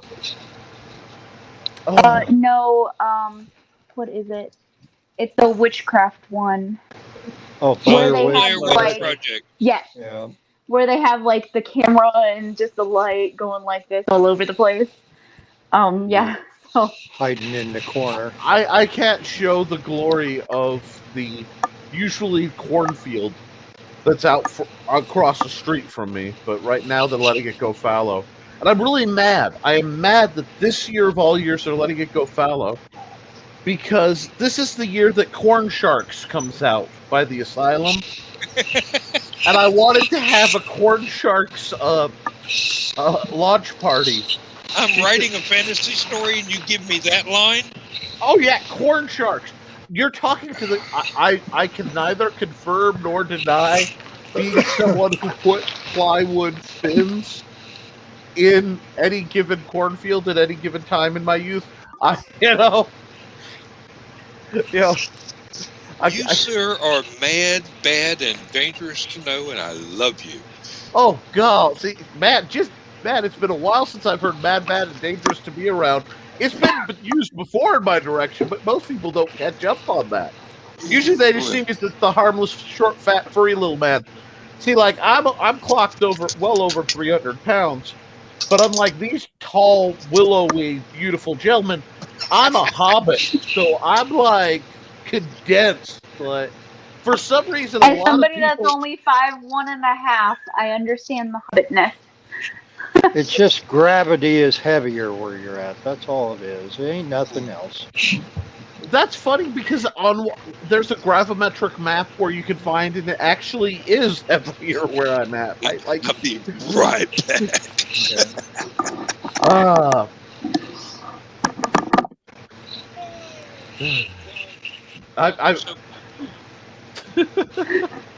Well, Well, Nick, when you guys were talking about tabletop games, I was going to show you what I think is the ultimate one, but since Dan is on commercial break there on his end, I'll wait till he gets back to show it to you. And but I think you might greatly appreciate this game. And I'm expecting you to whip out a white box. I really am. I'm expecting you to pull the white box. oh, wait a minute! I didn't know there was anything on the back of this box. Thought it was white on the back, and it's not. Well, it's cardboard on there, but I'm trying to find my copy. I got into D&D expressly because of the Satanic Panic. Because some mom threw away some kid's D&D stuff, and I found the rulebook portion of the new, easy to master, fun to learn D&D with the world's ugliest dragon on it. In 1989, I found it alongside the road. wow. And I don't have any of my actual copies, but somewhere around here, is my backup laminated every page so that it survives when somebody spills Mountain Dew on it copy. I haven't actually had a good D&D session in forever. The last one that we actually played was, I have an 11-year-old, almost 12-year-old son, and he wanted to be a DM. And so we kind of ran a mock-up game for him. It was just a one and done. Yeah. And it was really fun, but we did that several months ago. We used to have a whole group of us would get together when we lived in town, but now we moved an hour away from everybody and we live in the middle of nowhere. So I tried DMing online for a while. I had my own server on Discord, and we did a couple games, and then life just got crazy. So I haven't been able to do anything for the longest time. Well, I actually am running an ongoing game on a YouTube channel called Red Valkyrie Presents. It's their YouTube channel, and on Wednesday nights I've been running a game, and that'll be however long. It's a module I wrote, and it's in BASIC, which is just simplified 5th. But I miss gaming with people, and once I get what's coming out, and I can talk about it, I'll be doing a whole lot of gaming, I'm hoping, so I'm kind of excited. Well, once it comes out, send it over my way, because I would love to check it out. I can tell you there's actually a Kickstarter right now for the quick play for the superhero version. And I have to be careful how I say it. We did a crowdfunder, and a bunch of people were like, well, we don't use Indiegogo, so put it on Kickstarter for us. So we just launched that as a second chance for the Kickstarter only people, where it's not doing as well as we'd hope, but it's a good system, and if it doesn't, see me later, we'll talk. I mean, I actually ran the first official play test with Brian and Cookie. Oh, nice, Lucky. Yeah. That must have been fun. That was fun. What was the game you were going to show us? Oh, I'm sorry. Listen to Nick. Oh, I'm sorry. Oh, you guys want to play a game? Good tabletop game. And you got to remember, because of who I am, this is it right here. The $6 million man. And so, and in the $6 million man, you guys keep talking about dice. We don't need no stinking dice, because we have a spinner wheel, and that's how you deal with stuff. And then you get your own cardboard $6 million man players and your favorite color and all the power cards and game pieces. Yeah, I actually played this game, and it says 1970 on there, and that is not right. I think this came out in 75 or 76. Yeah. But I actually played this game with one of my friends growing up, and we spent many snowy or rainy Sunday afternoons, just hours, and it was his favorite game, and I played it just to satisfy him, and then eventually I got hooked on it. As you do.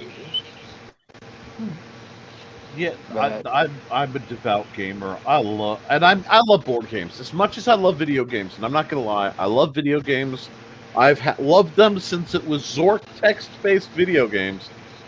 But there's just something about either a miniatures game where you're pushing units around the field and blowing each other up, or just a good board game where you're sitting, you got good food. And I really think as we come into fall 2021 and winter 2021, I think we're going to see a lot more. Let's get together and have old-fashioned game nights. I really think that's going to be a big deal because we all miss each other too much, you know? Me and my family love doing that, but we don't have enough friends for that. We're kind of loners out here. Well, how old are the members of your family? Like, do you only have? I'm not trying to pry, but I do design games, so I might be able to make some recommendations. I have a 3-year-old, an 11-year-old, and then my husband and I are in our 30s. Okay, believe it or not, you might want to look into my Big Stompy Robots game. Just the rules, the real simple rules are $1 on Amazon. And it just lets you push any robot you have around and blow each other up on the table. I designed it so that I could play it with special needs folks, and my son, who's both special needs, and he was very young at the time. While we were waiting for Starbucks with Grandpa, because my dad's one of those Starbucks is life. He bleeds the bean, and I love Starbucks. But we'd be waiting for the stuff, so I actually made a game that I could fit in an Altoids tin, and we just pull out little tiny either fold-up miniatures. I think I got some of the fold-up ones rattling around here. Let me see. I got a sheet. It just fell down, and I'm using my monkey toes here. Hold on. Yeah, there we are. Everybody, Nick just fell down. Oh, would it be the first time? I made little fold-up proxies that you could just... And you can actually find this sheet on my DeviantArt account. You just print them off, or you do just like the black and white ones and color them. And with a 10-sided die and a ruler, you can just blow dudes up all day, and it's bonehead simple. It's a lot of fun. So you might consider that. I have this idea that gaming should not be expensive or complicated. It should be fun. And everybody's like, no, you need to buy all these books because we want you to buy collectible books. And I'm like, no, you should be able to lay the money down once and use stuff you have, and you won't get rich that way. I'd rather have people have fun than get rich. If that's silly, I'm silly. I accept that mantra. I'm wearing a Hawaiian print, head wrap thing. Silly is kind of what I do, Yeah. Now, y'all did know that I am working on not only a science fiction book, but a fantasy book. And I would really, really love the chance to do the cover art for the fantasy book. And it would take me about a month to do. But I want to show you what I can do given about 3 weeks time from a blank page. Okay. Oh, that's gorgeous. Yeah, I've seen that one before. I like that. Yep. And now the original is sepia tone except for the bird. Mm-hmm. All of Jimi Hendrix was sepia tone. And there were no strings on the guitar in the original drawing. And The skin tones were the hardest thing I have ever done in my life because I had never attempted to do a black person as the skin tones and get into the bone structure and everything right. It's much. I won't say it's harder, but you want to be right. Yeah. So much more. Especially when you're not African American as the artist yourself, because you feel like you need to show respect here. But Absolutely. if you see this thing life size, and it is oil paint on a poster board, so it is just oil paint on paper, and the bird itself looks like it just leapt right off of the album cover, which was 12-inch square, and this is like 3 times the size. And then Jimmy, I feel like, would have looked at this and go, my hand don't bend that way, but otherwise you got it right. So that guitarist hand's been freaky. That's sorcery. As somebody with little punchy fingers who's tried it, yeah, that's, you never know. There's no like, oh yeah, we'll use this chord. It just takes an extra finger up in the middle and 3 knots, and then you have to like zip tie the string down. No. Yeah, it helps you have 14 fingers on one hand. Oh yeah. Take a look at a video by The Who sometime and just watch John Entwistle's fingers as he goes up down through the bass. Are you talking about the one where they isolate Entwistle's sound from the rest of the band, and he's all you can hear? Mm-hmm. That is one of the greatest videos I have ever seen, because when I was actually playing bass guitar, that was what the guy on the 6-string was wanting me to be able to do. And he actually composed the parts for the bass. I didn't improvise. He showed me exactly what he wanted me to do, and we worked on it. It took about 9 hours of practice for me to be able to do what he wanted to hear. So 3 hours a night, 3 nights a week, and I was able to master one song. And then we went on the next week with a different song over and over again. And I do have some of that up on my Bandcamp, but the recording quality was not good, because we are talking about 1978 through 1983, something like that. So I didn't have an awful lot of equipment to work with back then. But, no, you tried. Well, we had a lot of pedals back then. We had nothing computerized in that. But, oh yeah. But his fingers and that, and I don't have an amp, so I'm not going to attempt to play. But I mean, the way his fingers went, and sometimes, I mean, they would dance, and sometimes they would just. And I can't get my hands in here. It's okay. Right with it, and they would just slide, and then and start to dance again. Just watch Baba O'Reilly, and there's a lot of things that look or sound incredibly complicated that he did, but then when you're looking at it, when you watch his fingers, they're just absolutely simple. It's just, it's like he's hardly moving them, but he's dancing across 4 strings or 5 strings, whatever bass he's playing at the time. I think mostly it was a 4-string.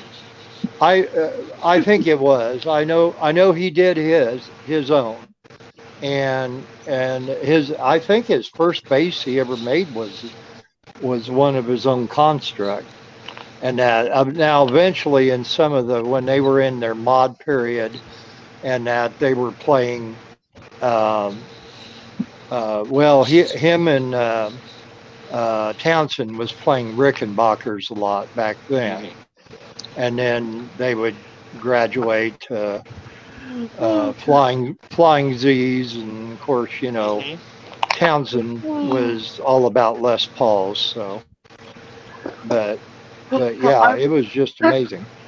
I am laughing because right before the pandemic hit and before my hands went out, well, I was trying to relearn, and I lost a lot on a 3-string cigar box guitar. Because I'm absolutely in love with Justin Johnson's Swamp. Yes, indeed.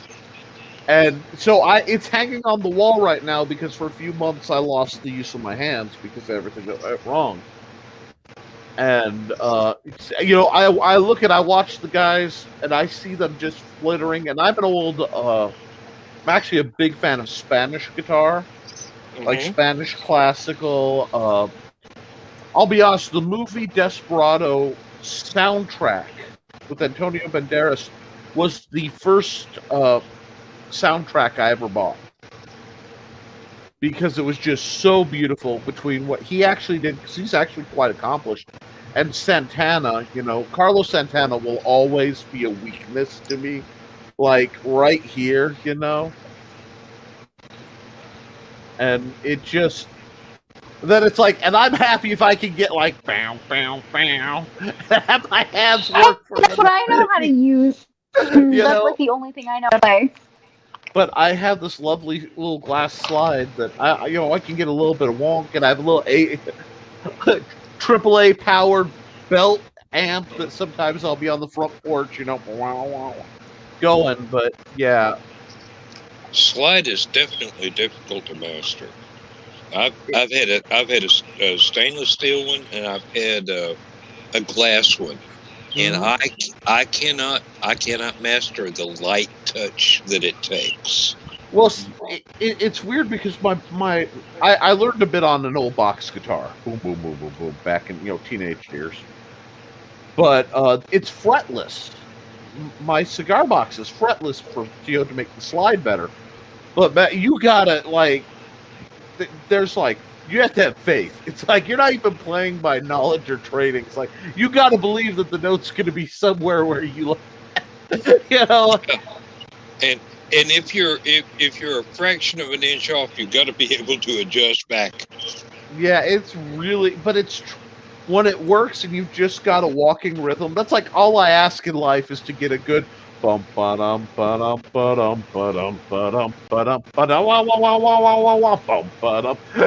If I could just sit and do that for a couple hours on end, till the neighbors yell at me from their golf cart, "Shut up, it's late," I'm happy. I'm a happy man. I don't ask much, Now, one thing I found out when I had bought a violin at a pawn shop, those are fretless. Yes, they are. And the neck is so short, all you have to do is rotate your fingertip just a little bit, and you can change notes. Oh yeah. Without moving your finger. It's just all you got to do is just kind of rotate it a little bit, and you go up or down one note on that scale, and it's like if I could ever figure out exactly how much pressure to put on the bow, wow.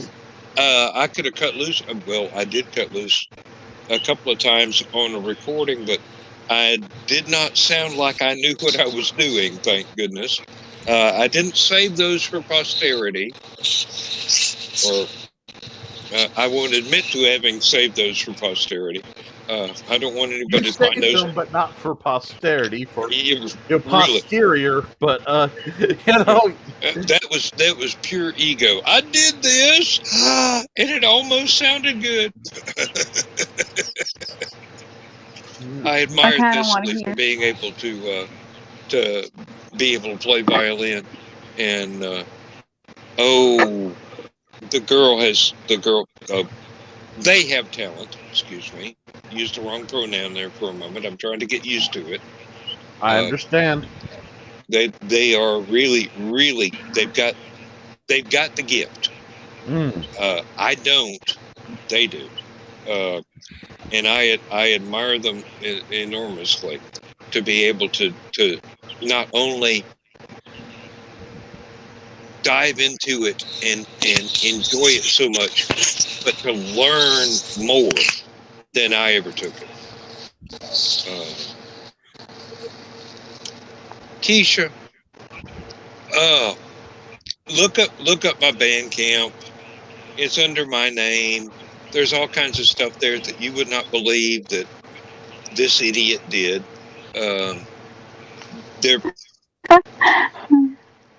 He'll be prosecuted for it one day.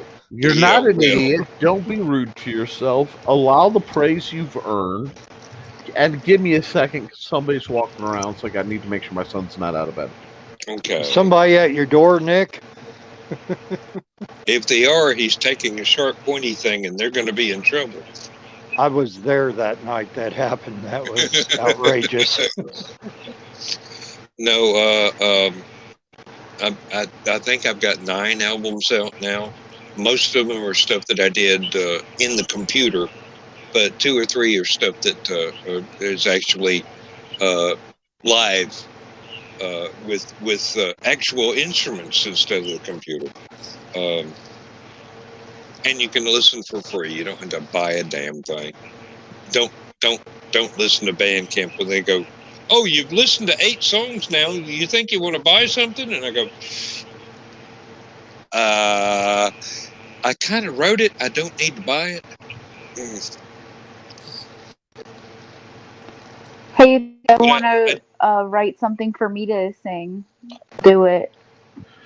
Sorry, my wife was getting some medicine, so I had to check on some stuff. But now, who's singing what? There is something I have long wanted to hear someone sing. I have written the lyrics, but I have yet to write the music, and it would be a labor of love to do it, because I would have to basically I'd have to slip into Paul Williams mode for Phantom of the Paradise for it to sound right, because that is what inspired me, the soundtrack to Phantom of the Paradise. But the lyrics that I would want somebody to sing are actually included in the Spaceport Bar series of short stories. Even though I do believe the lyrics are actually still online for free. I just didn't delete them because it wasn't a very important chapter in the book and nobody noticed. So those are still there. But yeah, oh God, I would die if I ever heard somebody singing that. It's one of those things. Have you ever seen I don't want to kill you, Dan. Have you ever seen the video of Anthony Hopkins sitting there, and by surprise, an orchestra plays a piece that he wrote many years before, and he's just going, "It's mine," and he just sits there and go, "Oh, this is so lovely. This is so lovely," and I would be the same sort of way, except in my case it'd probably be even more intense. It's like, I never thought I'd ever hear this in my lifetime.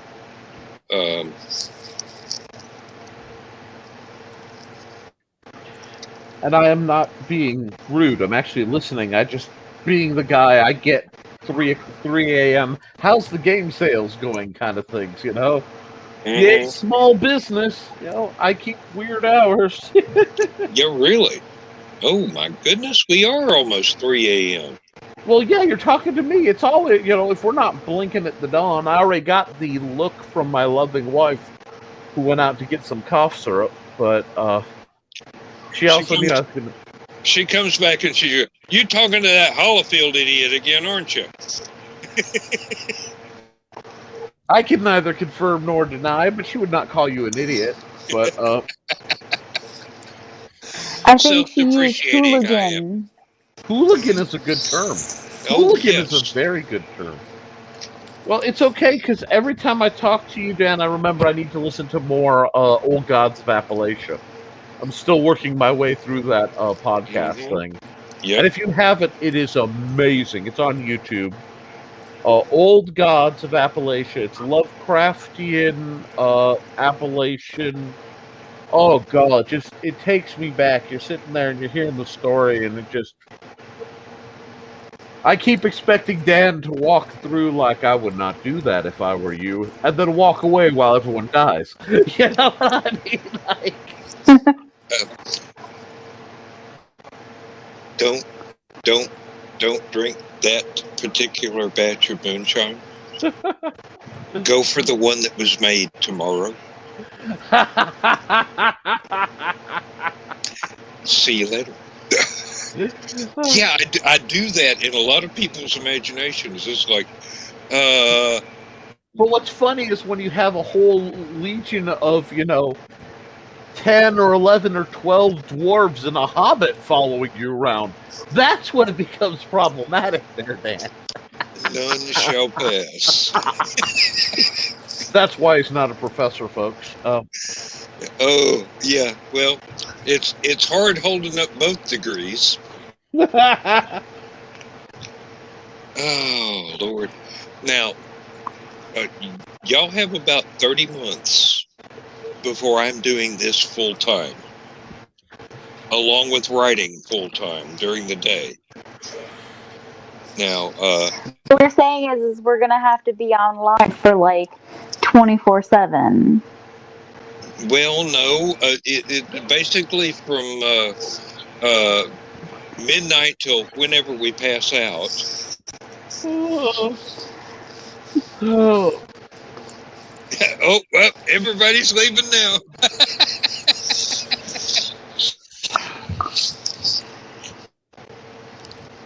and I can only hope that we can interest exceptionally sexy people with voices that will wake us up and go, hey, you still going?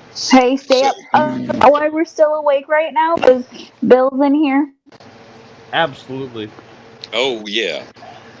He is the Barry White of the cartoon world. My wife would beg to differ.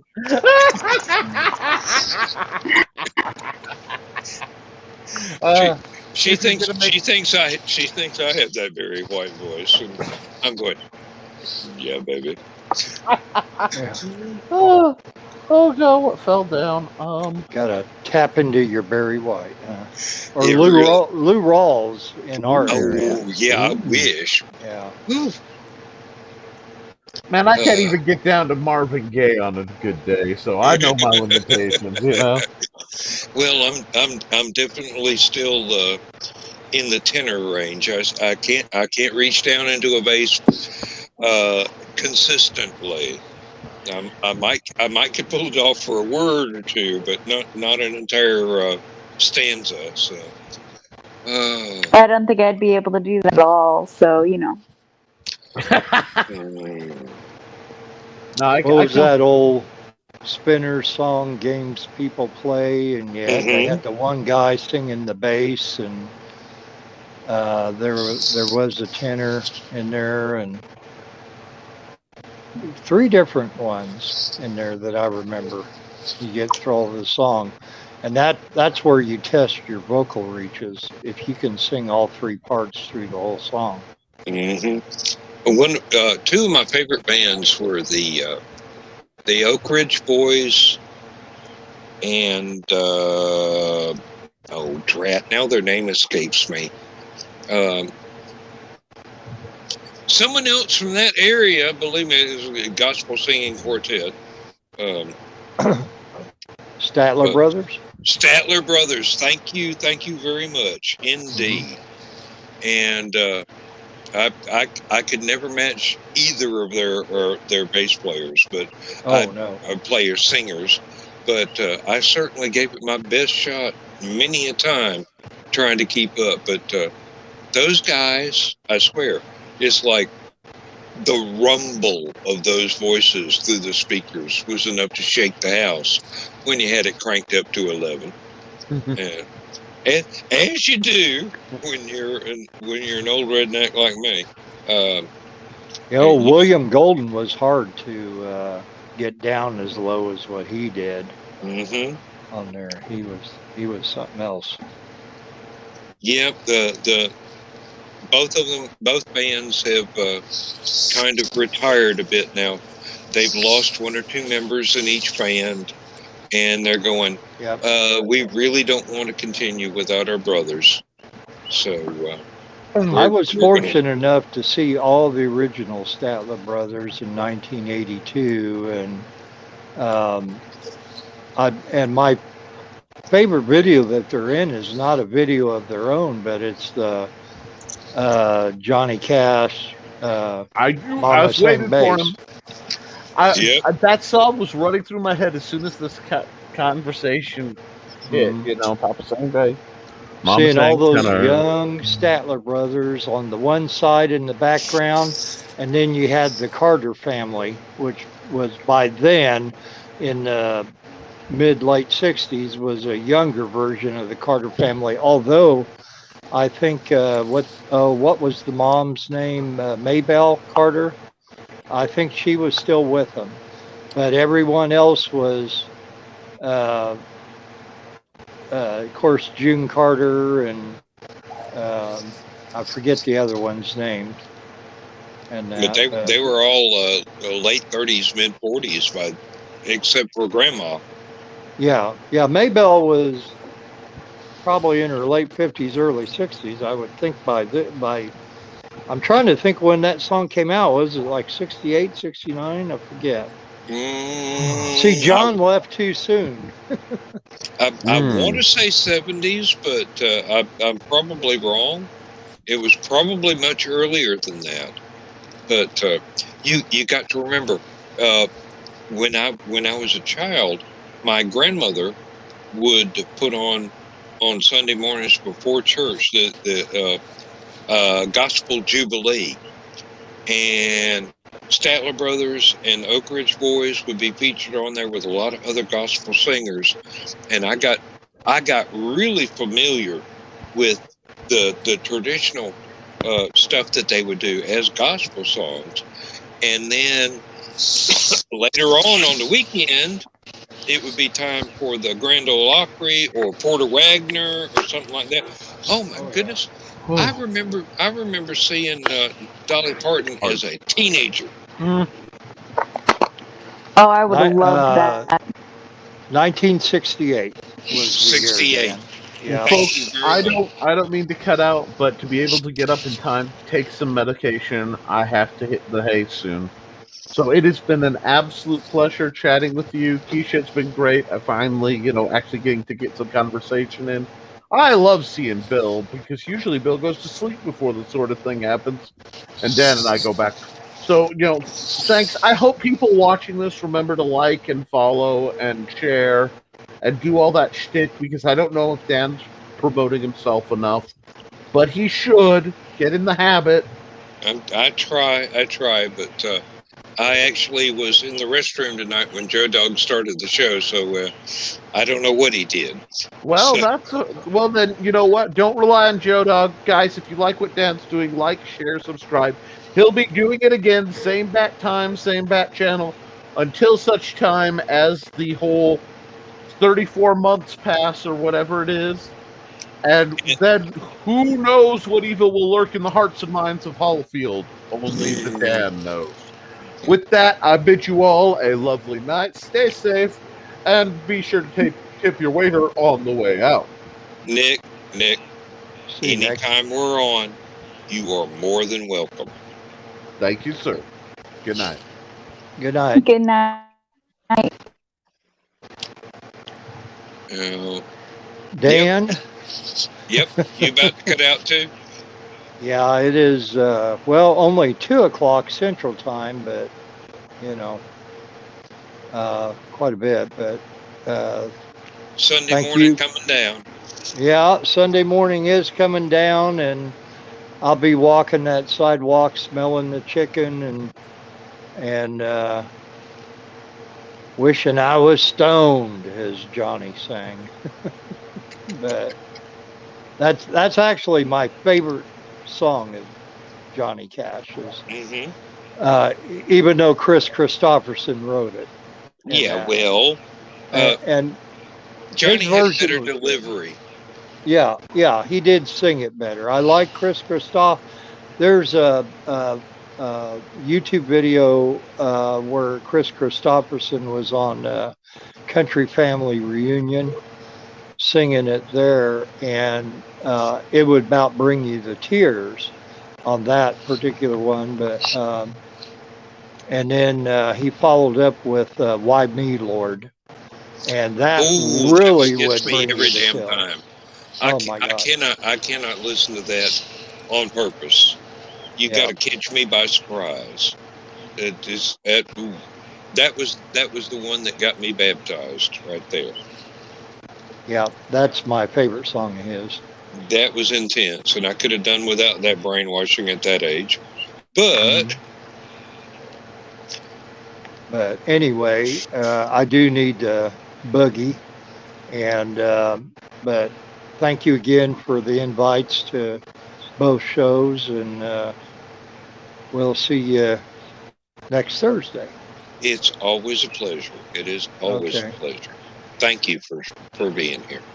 And Keisha, Good night, Bill. Very, very nice to see you here. Very nice to see you home where you belong and out of the hospital, because as a person who's been in the hospital more times I care to really comment on, it's not a fun place. It's a necessary place at times, but it is not a fun place, and everybody just needs to be home with the people they love. So I'm glad you're back home with your husband and your kids and the chickens. And well, actually, unfortunately, I've been alone for the last couple nights. But I mean, I still got the animals, so I mean that counts. Their family too. I still can't bend or lift or anything like that. So my daughter, I don't know if you guys know her name. Her name is Dolores, but we call her Dolly. So Dolly is staying over at my in-laws, or no, she was staying over at my in-laws the first couple days, but she's been staying at my dad and my stepmom's house last night and tonight. So I really want her back. I also need to be able to take care of myself before I can take care of her. So, but I'm hoping that she'll be able to come home tomorrow, because hopefully, I think it's my husband's last night at work, or tomorrow is, and then he'll be off for a vacation. So he'll be able to help me take care of Loris as well as myself. So till then, well, I'm continue keeping to be myself in my company with you guys. Oh, good. Thank you. We hope you do better next time, but we accept you nonetheless. Well, thank you, Bill. Okay. Well, Keisha and Dan, you two have a good evening, and vaya con Dios. You're both my amigos. So anyway, we will talk to you later on. All right. You have a good night, Bill. Good night, Bill. Bye. Looks like the last man standing. Hey, it works that way sometimes. Bill and Nick are pretty much tied for being able to keep up with me when I can actually stay awake. We have talked into the wee hours, and my wife has complained about that. I mean, Nick is a great person to talk philosophy with, and Bill is a great person to talk the history of all kinds of entertainment and cartoons and Actually, just history, because he's gone through so much, and he's got this unique viewpoint, and a lot of people don't give him credit because his accent makes him sound like he's not as educated as some folks, but actually I found that he's got a better education than I do in most subjects. So I give the man great respect. Is he from Illinois? I think I saw a Cubs shirt on him. Yep, he is. I think he's I want to say north of you a bit. He's not around Danville, but he's up there. He's nowhere near me, believe it. This is northeast Georgia down here, so it's a long way to Tipperary if you get the reference. But oh heavens! Now, I miss living in Georgia though. oh, you did? When? I used to live in Lilburn. Oh, I know Lilburn. Yeah. About 12 years ago, I think. Okay. I was living over that way, and I loved it.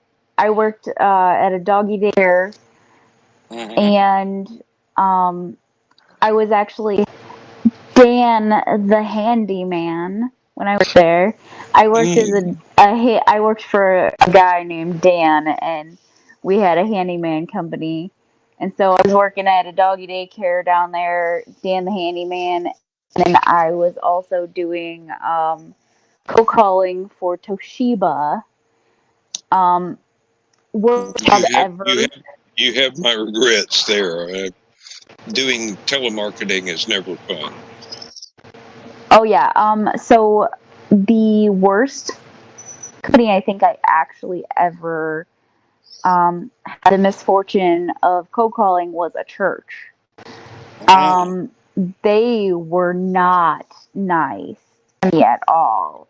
And it actually kind of it left a sour taste in my mouth for a while because I was like, I didn't think religious could be that cruel, but some of them are. So you're cutting in on the collection plate action, asking them for money. Yeah. So I was just trying to sell them. I think we did copy machines, and computers, and Toshiba and stuff like that. So they probably could have used a copy machine, but trying to get them to pony up, that's a different story. I actually quit the calling after that day because I'm like, I am not cut out for this. I'm a very delicate person when it comes to things like that, and the second anybody gets upset with me or angry with me, it kind of breaks my soul. So after that day, I ended up quitting. And I have done a cold calling job since then. To do telemarketing, you have to be very thick-skinned because people will treat you like dirt, or they will try and waste your time just as a joke. Yeah, I had those people too. However, I also had my favorite job while I was living in Georgia, which was I worked at a doggy daycare, and it was called Funny Bones. And I had to get up at like 4:00 every morning, be to work to let dogs out for their morning rush and stuff like that. But that was my favorite. I actually used to take naps with the dogs out in the yard. So it was one of my favorite jobs. I loved it. You're not going to reveal that in the green room, are you? What? You're not going to reveal that in the green room, are you? About taking naps in the yard with the dogs. There are people there that might be rude, but I think it's sweet myself. So I actually, one of my main jobs was playing with the dogs out in the yard and stuff like that. And I had one big dog, and it was named Scooby because it was a big what are they called? It's not greyhound, is it? It's a Great Pyrenees. I don't know, whatever Scooby Doo from the actual Scooby Doo series is, because he looked exactly like him, and he thought he was a lap dog. I'm only 5'1.5" on a good day, and so I just remember one day being out in the yard, and I was sitting down on the ground, and I had this big dog sitting on my lap, and I guess his owner had come to pick him up. I didn't know she was coming to pick him up that day. And all of a sudden, you just hear a high pitched laughter coming from inside the building because she saw the dog sitting on my lap, and the dog was like 4 times my size. And all you could see is just my legs sticking out from underneath him. And so apparently she got a pretty good kick out of that. And but yeah, that was one of my favorite jobs. Is just I was still a teenager, so I mean, working with dogs all day long was it was pretty fun to do for me, at least. Yeah, I never could figure out what species of dog that Scooby was. He was a little bit smaller than a Great Dane and the wrong color. Could have been an Akita or something like that, which is, you can use those dogs to pull dog carts and drive you around the road. My wife's oldest girl had an Akita, and I forget whatever it was mixed with, but stood a little bit over waist high to me, and I'm like 5'11". So would have come up to about middle of your chest. And when he took a notion to go somewhere, if you were holding his leash, you were going along for the ride. Yeah. That dog could have plowed a field. Believe me, it might not have been a big plow, but it would have gone deep. Lord, I have known mules that have pulled less strongly than that, but I've never had a mule on a leash, so I wouldn't know. But goodness Lord, Well, big hey, old dog. there's a goal in life: a mule on a leash. Actually, just hook one up to a plow and get that cornfield under control. You won't have to worry about children of the corn because the dog will get them.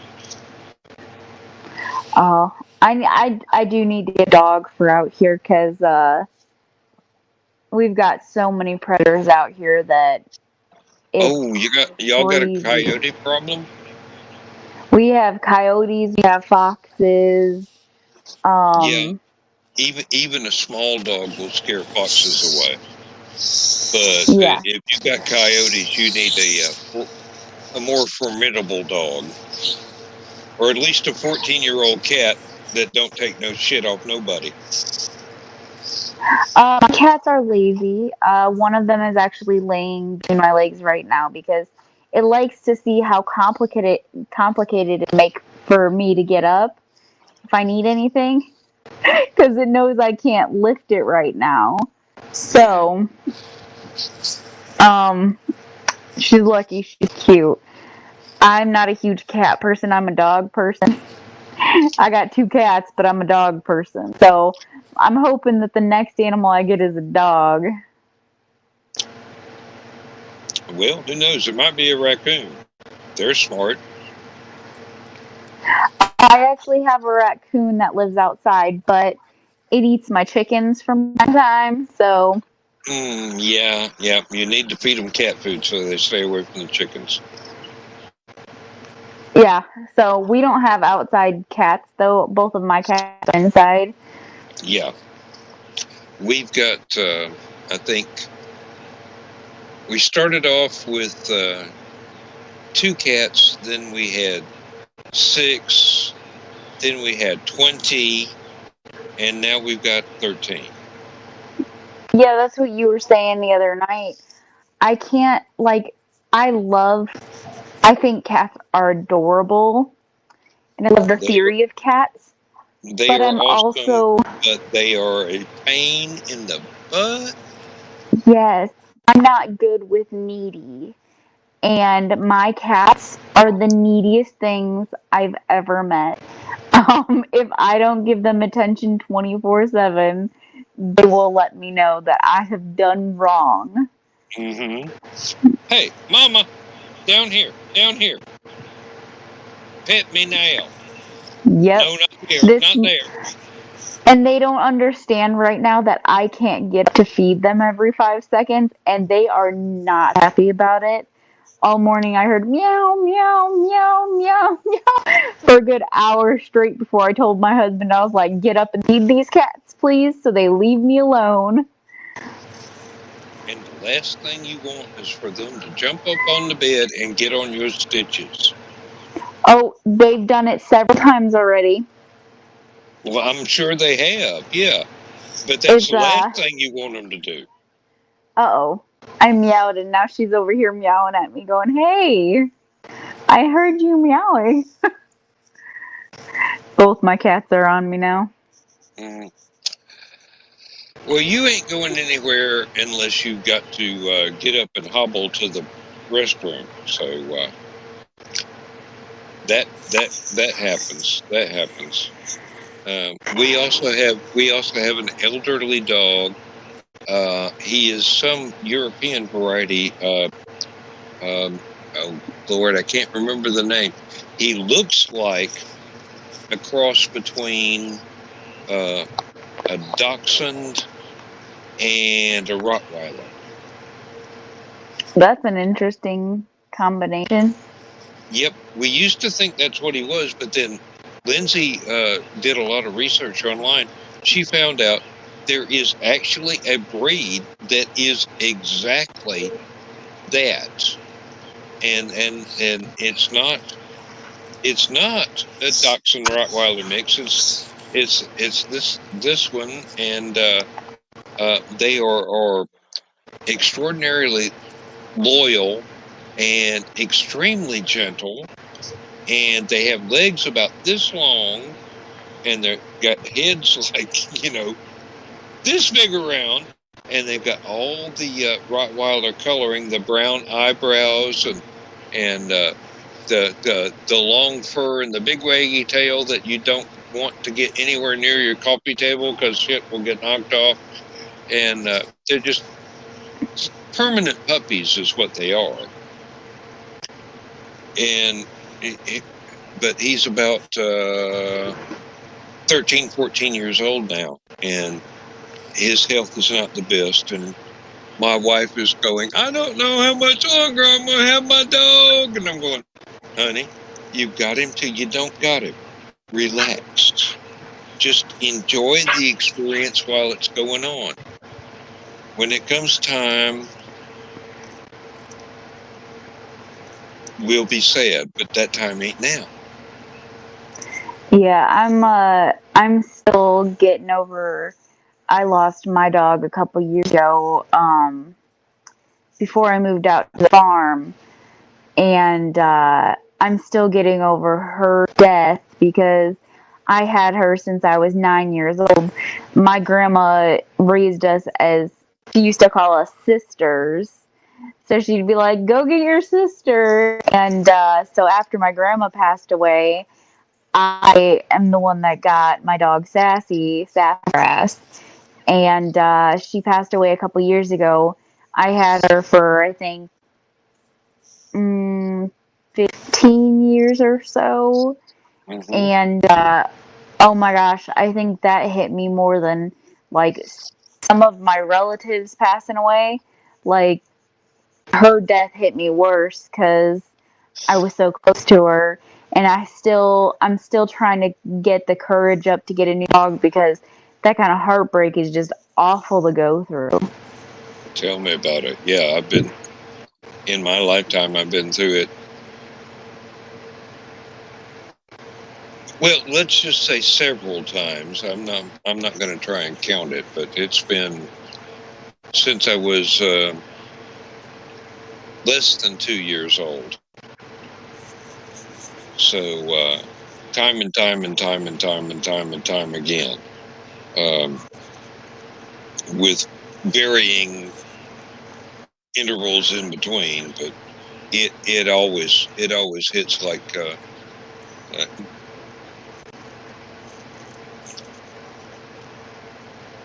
it hits like a punch in the chest. It really does. Yeah. And see, I even get that way when I lose my chickens. Mind you, it's not as big of an impact because I have several chickens a year that get eaten by predators or just die of freak accidents and stuff like that. So I'm not numb to it, but I'm just kind of used to, hey, that's part of farming. And but my dogs and stuff like that are just a little bit different. And actually, I have an animal that's probably getting ready to go pretty soon here, and it's a chinchilla. And me and my husband had it for the last 11 years. And I am not looking forward to that one. Her name's Chi-Chi.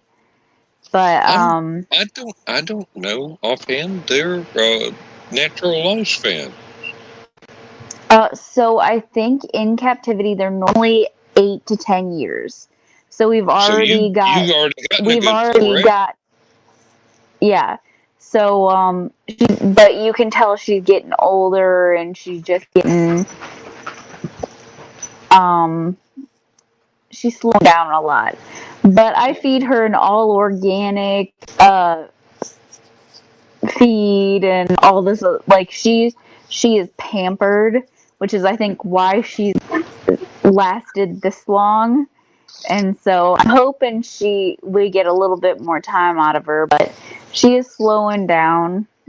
But a lot of the animals that we do have live to be like 18 years old. So we've got a good bit of time left with them. But like chickens normally only live to be, I think the oldest one we have right now is probably 6 years old. Yeah. But normally they don't make it too far. A good lifespan for a chicken. Yeah. So normally they don't, depending on what breed it is, some of them only live 2, 3, 4, 5 years, depending on what kind it is. I had actually, last year, my daughter, Dolly, had actually convinced me to get a meat bird. At that time, I did not know that meat birds only naturally live a couple months. They do not live long lives because since they are bred so much to become so big so fast, their bones and everything grow so fast that their body can't handle it. And so our chicken was named Dead Meat. So I don't eat meat, but since we got a meat bird, we named it Dead Meat. But I think we were able to keep her alive for 7 months, and normally they're only kept alive for like 7 weeks before they're killed. So by the end of it, we literally had her in what I called chicken hospice, and she was in the house with us, and she couldn't really get up and walk too far, but she lived the best life that she could have, at least until she passed away. So yeah, that's the problem with that specialized variety of genetics. So you Yeah. got something that's supposed to live fast, die young, and leave a beautiful corpse. And actually, you don't like that because you get attached. Yeah. We actually had to tell my daughter that we just moved dead meat out with the other chicken outside. We buried it, but we buried a lot of chickens out here. We give them little funerals and everything. But Shovel she was duty is like, the "Where's my hardest chicken?" responsibility. She was like, "Where's my chicken?" And I was like, "Oh, we had to move her out by the other chickens because she was getting, she wanted to be by her friends." So my daughter, we had more. It was a white chicken, so we have some layers outside that are all white, and so we just convinced her that one of those was her. And because we didn't want to break her little heart, because it was her favorite chicken. Every morning, because it stayed in her bedroom, so every morning she'd get up and she'd be like, "Hi, dead meat," and every night she'd be like, "I gotta pet my chicken and tell it good night." So Yeah, you it's hate rough to do being that, on a but then farm. again, even though you hate to do it, you got to. There are certain ages that kids are able to understand the realities of existence, and there are certain ages when they are entirely too young to be She was confronted only with that sort of 2, thing. so Yeah. we didn't want to. She knows now that things do pass away, and we had a baby chick. We had a bunch of chicks hatch out a couple months. The last couple months, we'd get baby chicks hatching out every other week, and one of them drowned in one of the puddle or pools that we have outside. And she says, "Oh no, it's dead. We have to bury it." And I'm like, "Yeah." And then now she kind of understands, but back then we didn't tell her about it because we just didn't want to break her heart. Yep. And if you're smart, you'll never let on to that particular deception.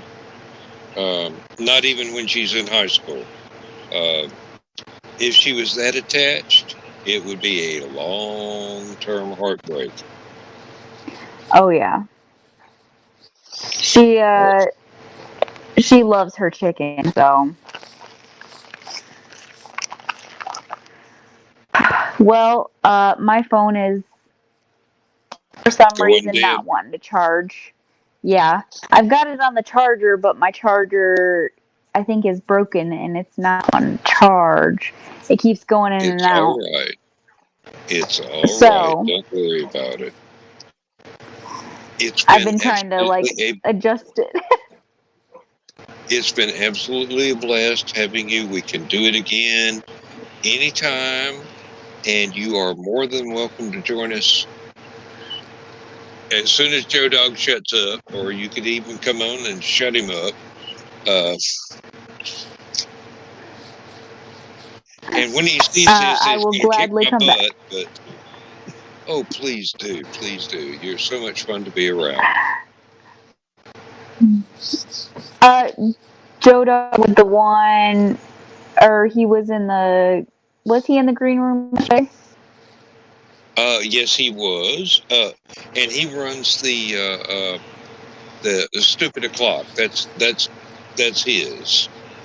And then Okay. just recently, I'm trying to remember everybody's faces and names.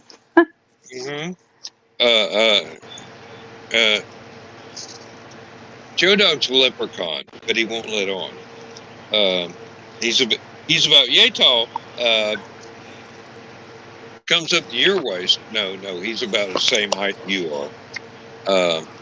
But he's worked hard all his life. He used to be a ghost hunter, a paranormal investigator. He's an absolutely Okay, I need to talk to him then because brilliant that sounds fellow. awesome. Oh yeah. He doesn't he's not accepting of all the stories that have been told or the experiences that other people have, and he really does not like the ghost hunting programs that play people going, "Oh, this is Yeah, a absolutely lot of real." them are just like, "Oh, I heard a noise," and you're like, "What?" Well, that's funny. The microphones didn't hear a damn thing. Yeah. Joe is forever on the skeptic end of the spectrum, but he was always willing to do the investigations and be proven wrong. But he was always, "Are you sure? Now, have we got any proof? Let's look at the evidence." That sort of person, and Yeah. he's just absolutely an adorable fellow, and his wife is absolutely adorable as well. Um, and her name is Donna, and not to be confused with Donna Carly Carlene. But when they both show up in a chat, it's kind of okay. How are we going to differentiate here? And it works out somehow because Donna usually doesn't show up in chats, but Mrs. Carl does. So. Oh yes, I have the pleasure of talking to her all the time in the green room. So She is absolutely entertaining. Let me tell you, she's just fascinating, and she's just one of these. She ain't taking no shit off anybody, which is why they've probably been married for so long. I think they've been married for, I think they said 34 years, 30. Something like that, yeah. But, I'm not even that old yet. That's awesome. Let's see. It is now 3:30 something in the morning on the 11th of July. So the 14th of July, Lindsay and I will start our 16th year together. Well, congratulations, almost. Thank you. Thank you.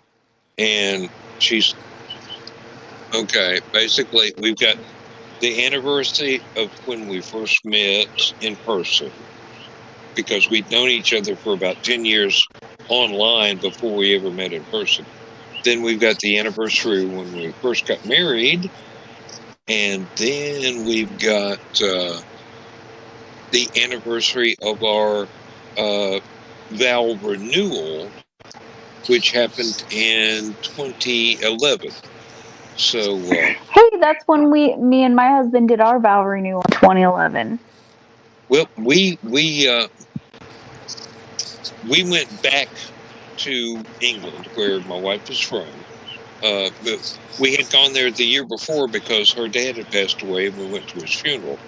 And we went back the next year, just for a fun vacation.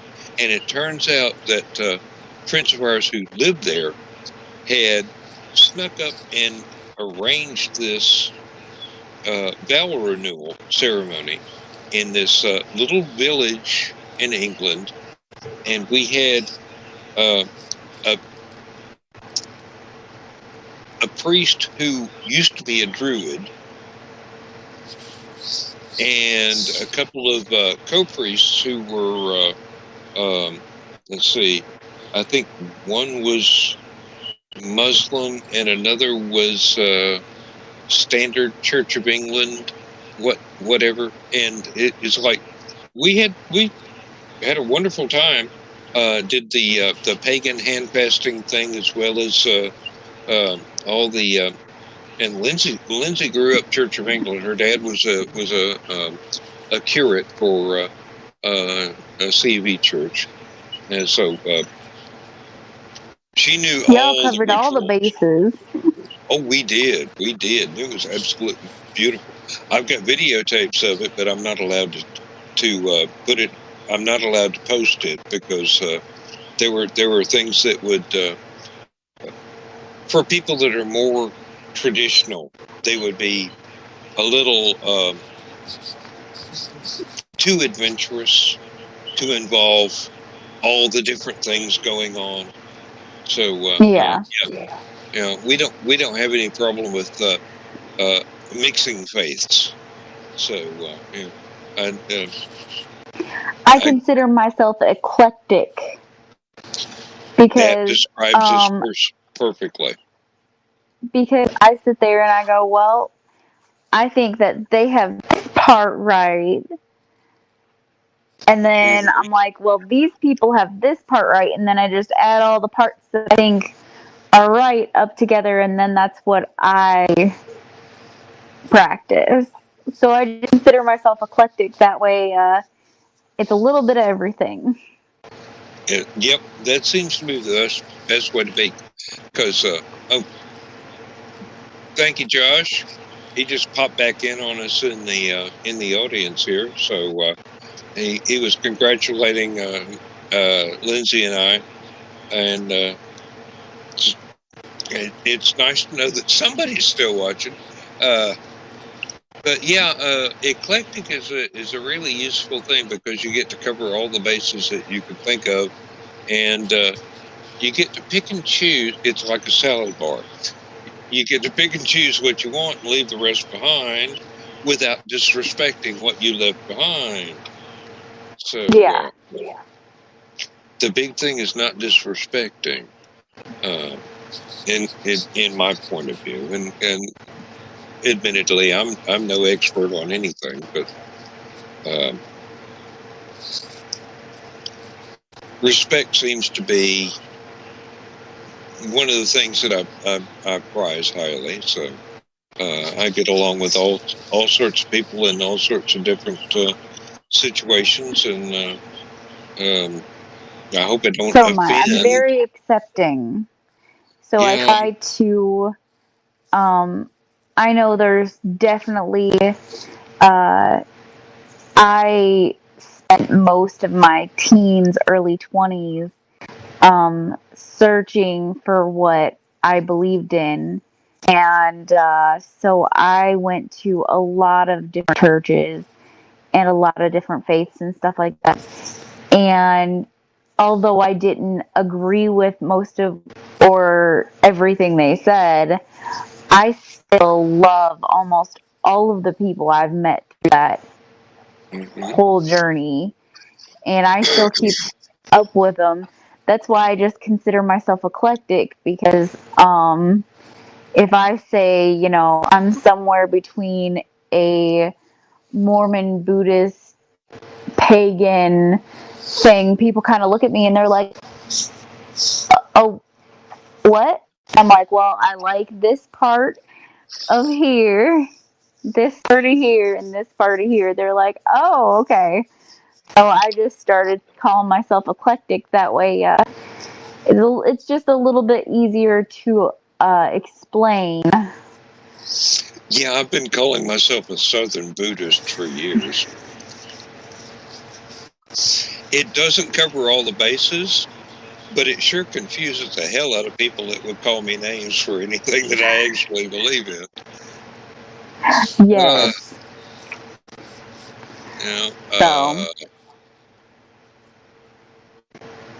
Heavenly day. All right, I'm running out of words. And that's okay. I'm running. Oh, I finally just got my phone to charge, so. Oh, okay. That's why I haven't hung off yet. But yeah, I found an angle that if I put my finger on the back of my charger, it charges. So I haven't disappeared yet. But I'm one of those people you might want to look into a little piece of duct tape to take the place of your finger there, so you can set it down. But then I was again, hoping you're to holding use my so computer. the camera. Oh yeah, well. But my computer is it doesn't like me, so. Well, sweet talk it. No, I tried that all day today. It still hates me. It was my husband's computer, and he used it for gaming, and he overloaded it with all of his games, and it's not that.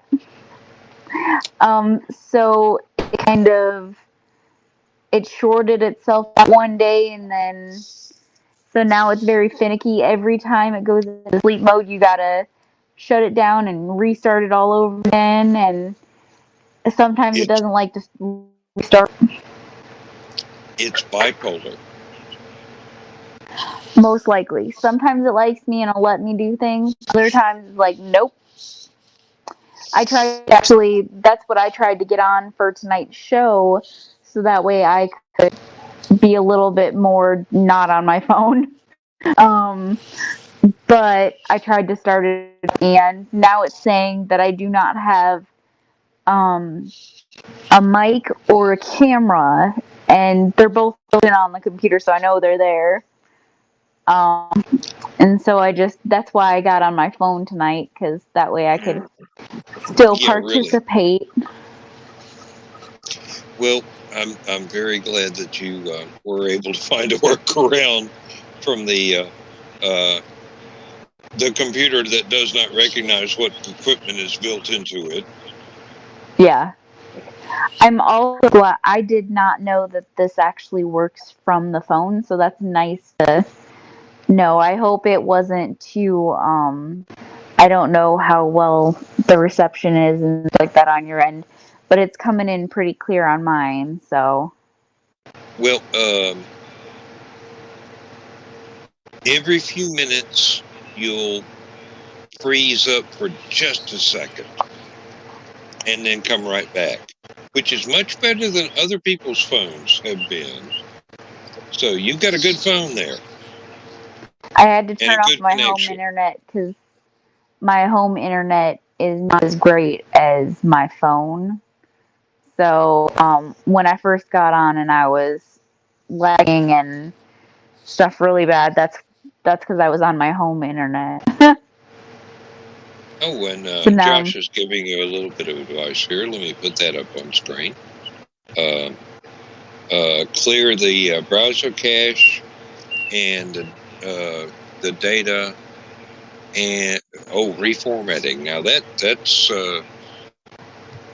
I would I if you do that the wrong way, you lose everything. If you do it the right way, you get to keep the basic stuff and start with mostly blank slate. Oh, yeah, I dang. wonder if I could just restore to factory settings and see if that would work. Yeah, but you would lose all the browser bookmarks, anything special you've got saved in it, and most of the I've programs you've got got loaded in it. Google Chrome, so Google Chrome saves my bookmarks no matter what. I would go ahead and back those up before I try reformatting or resetting to factory settings. Oh, okay. Because if you reformat or you go back to factory settings, you get a brand new empty box. Well, at this point, I think it needs it. My Now husband, he is one of those people that plays like WoW and Rift and basically any online game. And he has them all downloaded on there at the same time. But he doesn't use this computer for gaming anymore. And I just use it for basically big stuff like this. So. Yep. So what you do is you open up a copy of Chrome in something else, like your phone or any other computer in the house, and tell them to sync up so that you get all the same bookmarks and passwords and everything else in both of them. And then you do the factory reset or the reformat. And when you pull up Chrome the next time, when the computer's wiped clean and as if it were brand new, you tell it to sync up again and you get your stuff back. I'm horrible with computers, so I would definitely mess that up. But I should probably try it. Well, if you know somebody that isn't horrible with computers, you tell them what you want them to do and hope that they do it right. I've got like 4 computers here right now, and one of them is not turned on. I've got my iPad, I've got the workstation, I've got my normal Windows 10 computer, and I've got an old computer that I built that's still running Windows XP. And I rarely turn it on because I don't want it to update to anything else. I want it to stay XP. I have And one. and my My phone. laptop's upstairs is the same way. I actually yelled at my husband a couple months back because he turned it all the way off. I always just close it because that way it doesn't update when I open it back up. And he turned it all the way off, and I had to restart it, and it went through the whole process of updating. And I think that's what finally killed it because I've had the same laptop for like 8 years now, and I do not think it's equipped for what it's trying to run right now. This happens. It really does. Oh, I forgot my laptop. I've got a Windows 10 laptop, and I've got a Windows XP netbook that I've had since 2009. And I bought that so that I could go traveling and go to conventions. And I eventually overtaxed it a bit, and it's the fan does not want to work very well anymore and cool it off, so it overheats constantly. So I try not to use it very often. It's amazing how delicate computers can be. It really is. Now, I will recommend, let's see, let me look. No, I can't on this computer. I'd have to switch computers. Hang on just a second. I can do that with a touch of a button because I have 2 running at the same time. So you will still see me, but I will look like I'm looking at something else because basically I am. And oh, let me see, wrong mouse. I've got two mice here. Let's see. Okay, what you're looking for is a company called newegg.com and Tiger Direct. And both of those sell not only brand new computers, but refurbished ones at bargain basement prices. And most of the time, anything you get from them is not only very, very dependable, but extremely inexpensive. The workstation I'm using for this right now normally would cost $1,400, and I got it for about $300. Oh, nice. Yeah, I definitely need something that's not expensive because, well, I don't have a full-time job. And well, So, you're a farm girl. You ain't got much money to throw away.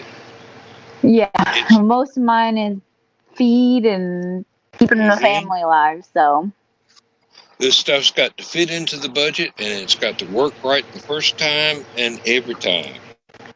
Yes, my husband actually got a new gaming computer about a year and a half ago now, and it's already broken. So Well, we've tell got him to like go buy another one, and you take that one and reformat it to a factory standard, factory reset. you see this beautiful thing right here?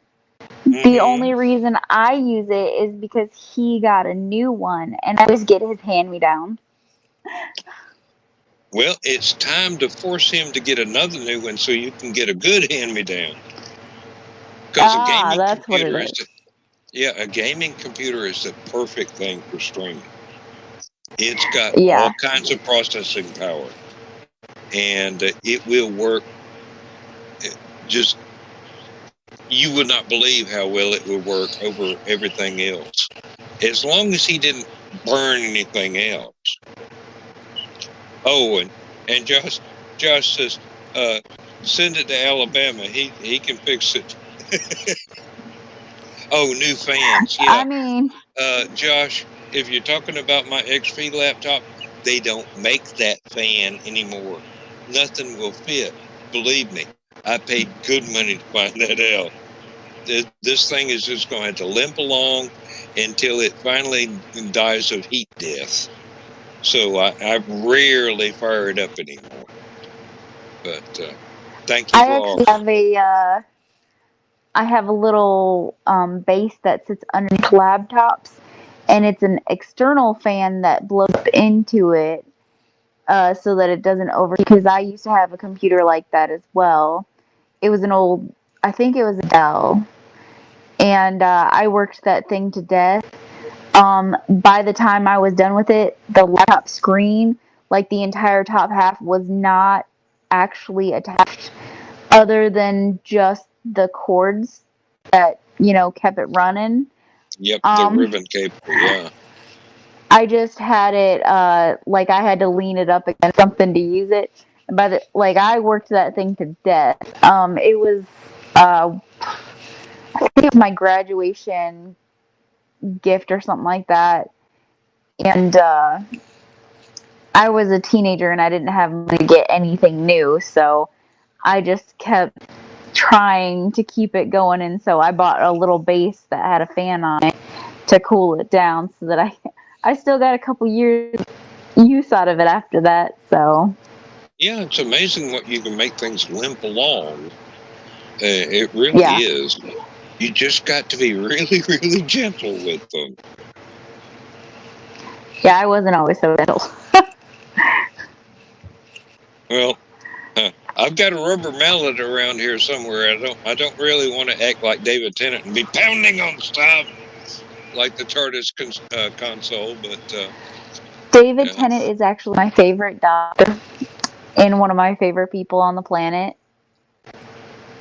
I love pretty much everything he's done.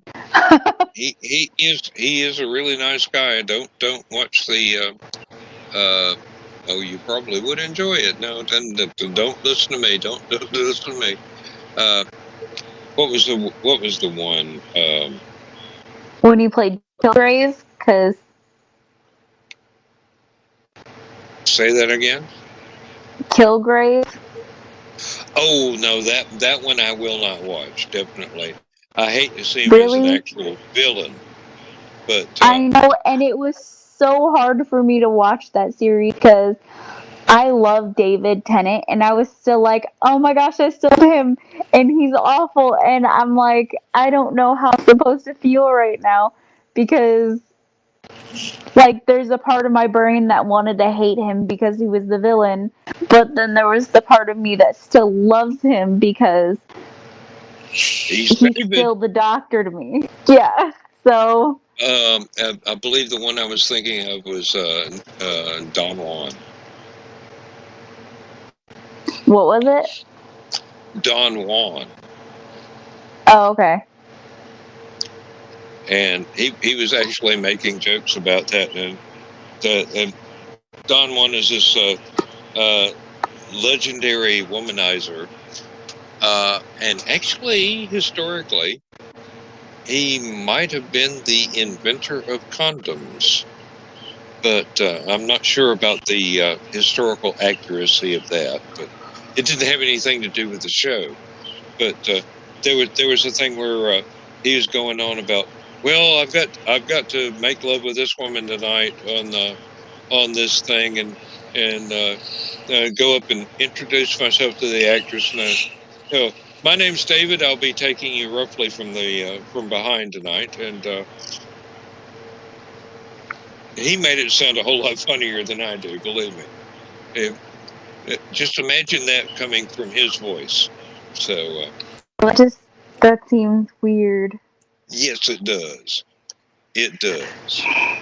Yeah. I've actually, I've got a bunch of, like, on my broken down laptops upstairs, it's covered in stickers, and half of them are David Tennant related. I told my husband I would only ever marry 2 people. If I didn't marry him, I would either marry David Bowie or David Tennant. Those were my 2. And when David Bowie passed away, my husband actually came home that morning, and I was sleeping, and he woke me up, and he's like, I got some news. He's like, one of your Davids died, and I didn't believe him at first. It was not a good morning for me. no, but he had been sick for a long time.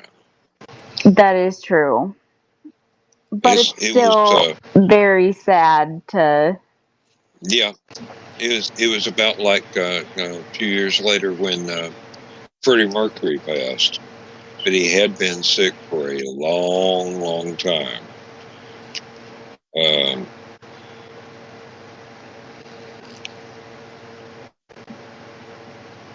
No, okay, I'm not going to go there. It's just, it's going to make me sad, and I don't really need to be, because Sunday morning coming down here. Yeah.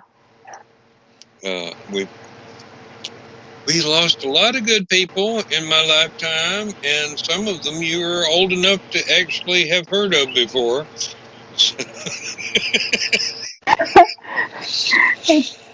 I mean, I did just turn 30, so I mean, as long as it happened within the last 30 years, I probably heard of it. Yeah. You do realize my oldest daughter just turned 50 this year. Oh, so you're still young. Got it. No, I'm 63, and she just turned 50. You do the math.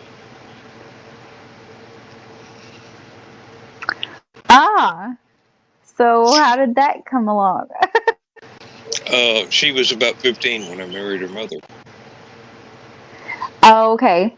Yeah, so I am in a family situation like that.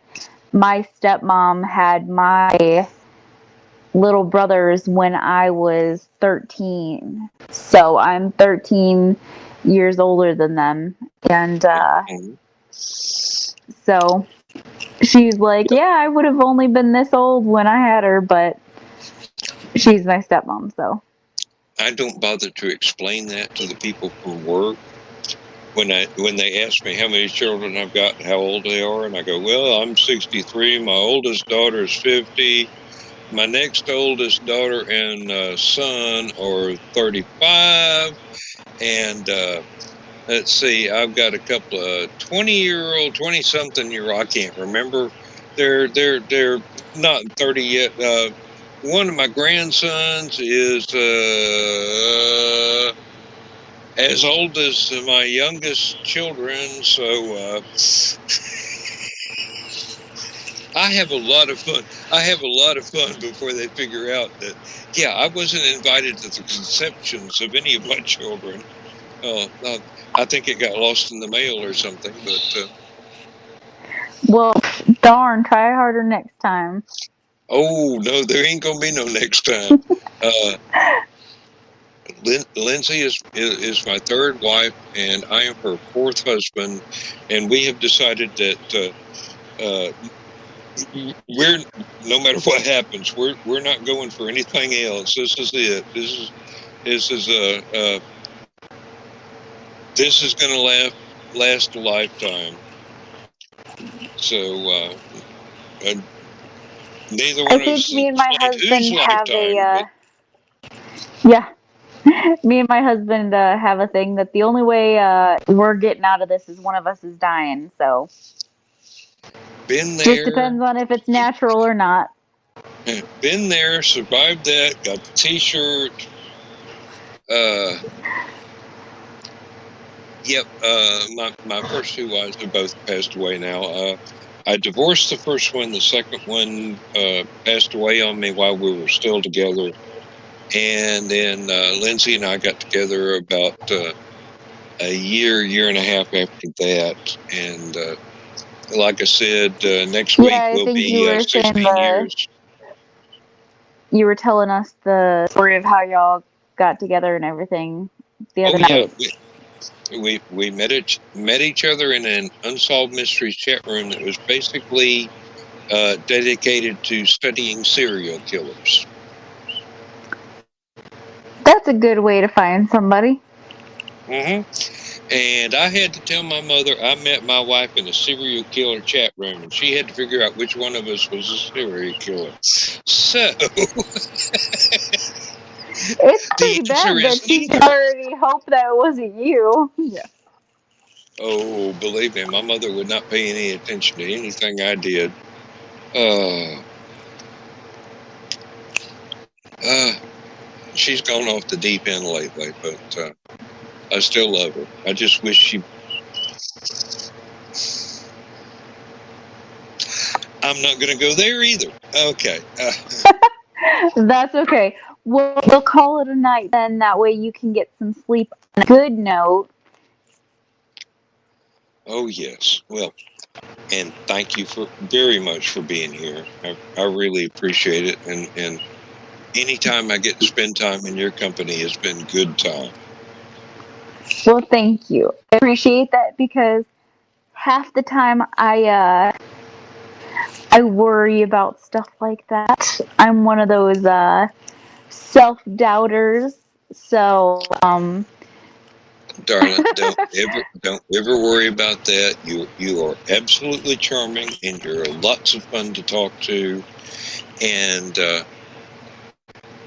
I don't know how much further I can take that without getting fresh, but you know, you're good people. thank you. Well, I appreciate that.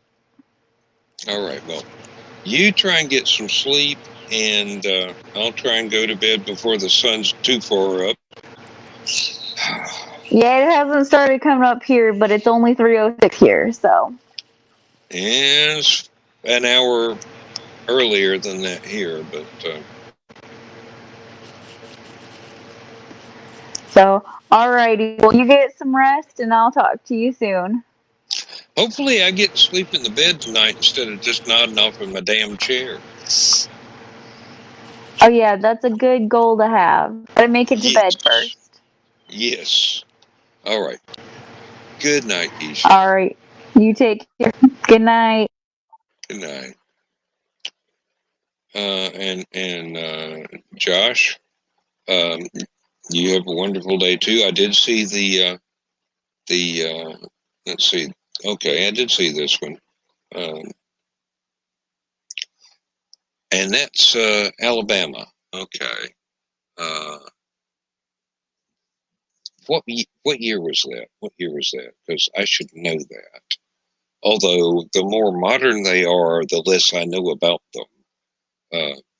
The ones I'm most familiar with were the Jack the Ripper in 1880s, 1890s, 1880s. Yep. Let me have a good think on that. Yeah, 1880s. And then there are some from 1400s onward, and then we always have uh, Dracula from way back. I think was that 1200s or 1400s. I don't remember. Okay, he was there 2000 2003. Yeah. Um, I wonder. I'll have to read up on that one. And thank you for telling me the name. I'll remember to look it up. The comments are forever. So, 1400s. Thank you. Uh, yep. Um, it's been so long. The years just kind of run together. I mean, seriously, it seems like just the other day it was 9 AD. I was still in kindergarten. Um, Well, I'm going to play the end credits now. All three of you who are watching at the moment, thank you very much for being here. And thank you very much, Josh, for commenting and for having been on Stupid O'Clock earlier. And we will do this again Thursday night. And please do. Oh, let me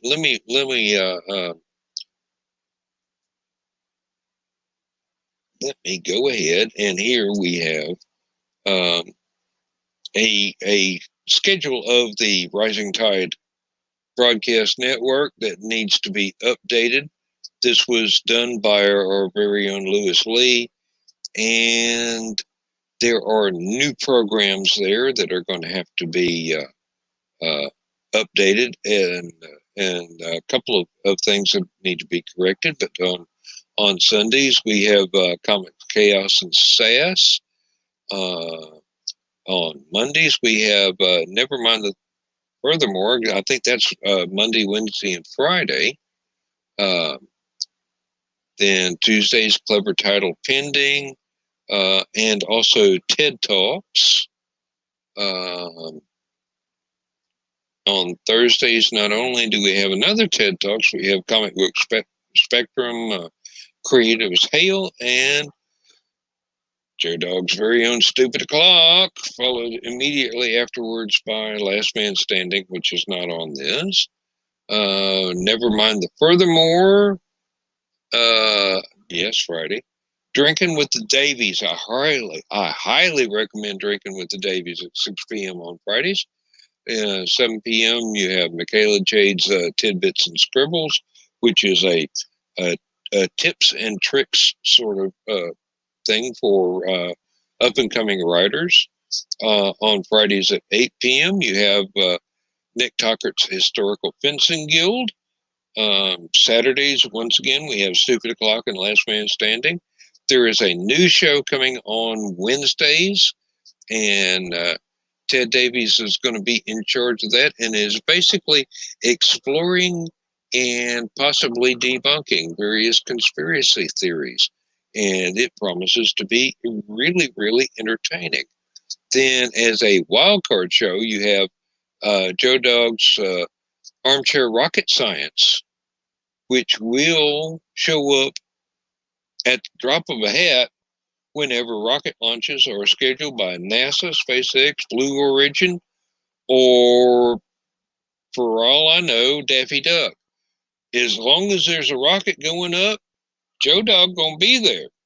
And they are actually going to have a new journalist who has been filming a lot of stuff down at the SpaceX base, and it promises to be a regularly occurring scheduled show once they get going and find out exactly what the parameters of that are. And it believe me, it will be entertaining. If you like rockets launching, you like anything having to do with space, Armchair Rocket Science is the program for you.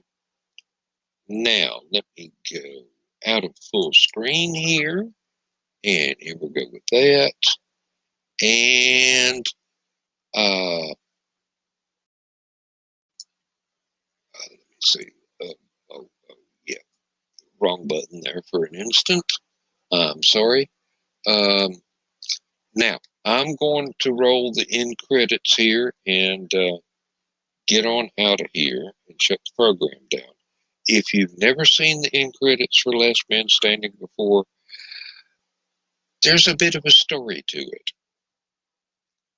And the story is contained within the credits. So if you can read really fast, you might get a laugh out of this, especially if you get all the references. And that's something that I do in my fiction when I'm doing my writing, is I will put in all kinds of references to things that not all readers will get, but if they do, they will really enjoy. So let's call it a night. Thank you very much. We'll see you next Thursday, and probably see in the comment section on other Rising Tide programs as they happen through the week. There's going to be a really, really good one from Legend of the Traveling Tortoise this upcoming Tuesday evening about, I think it's about 6. And it's going to be a review of a Doctor Who audio adventures. Now I can't remember the name of the company that does it, but it's a company that's been doing it for years, and they're really, really good. Oh well, it's neither here than there. All right, let's roll credits, and y'all have a good night, and be safe, be kind to one another, and have fun. Have fun. All right. Good night, y'all.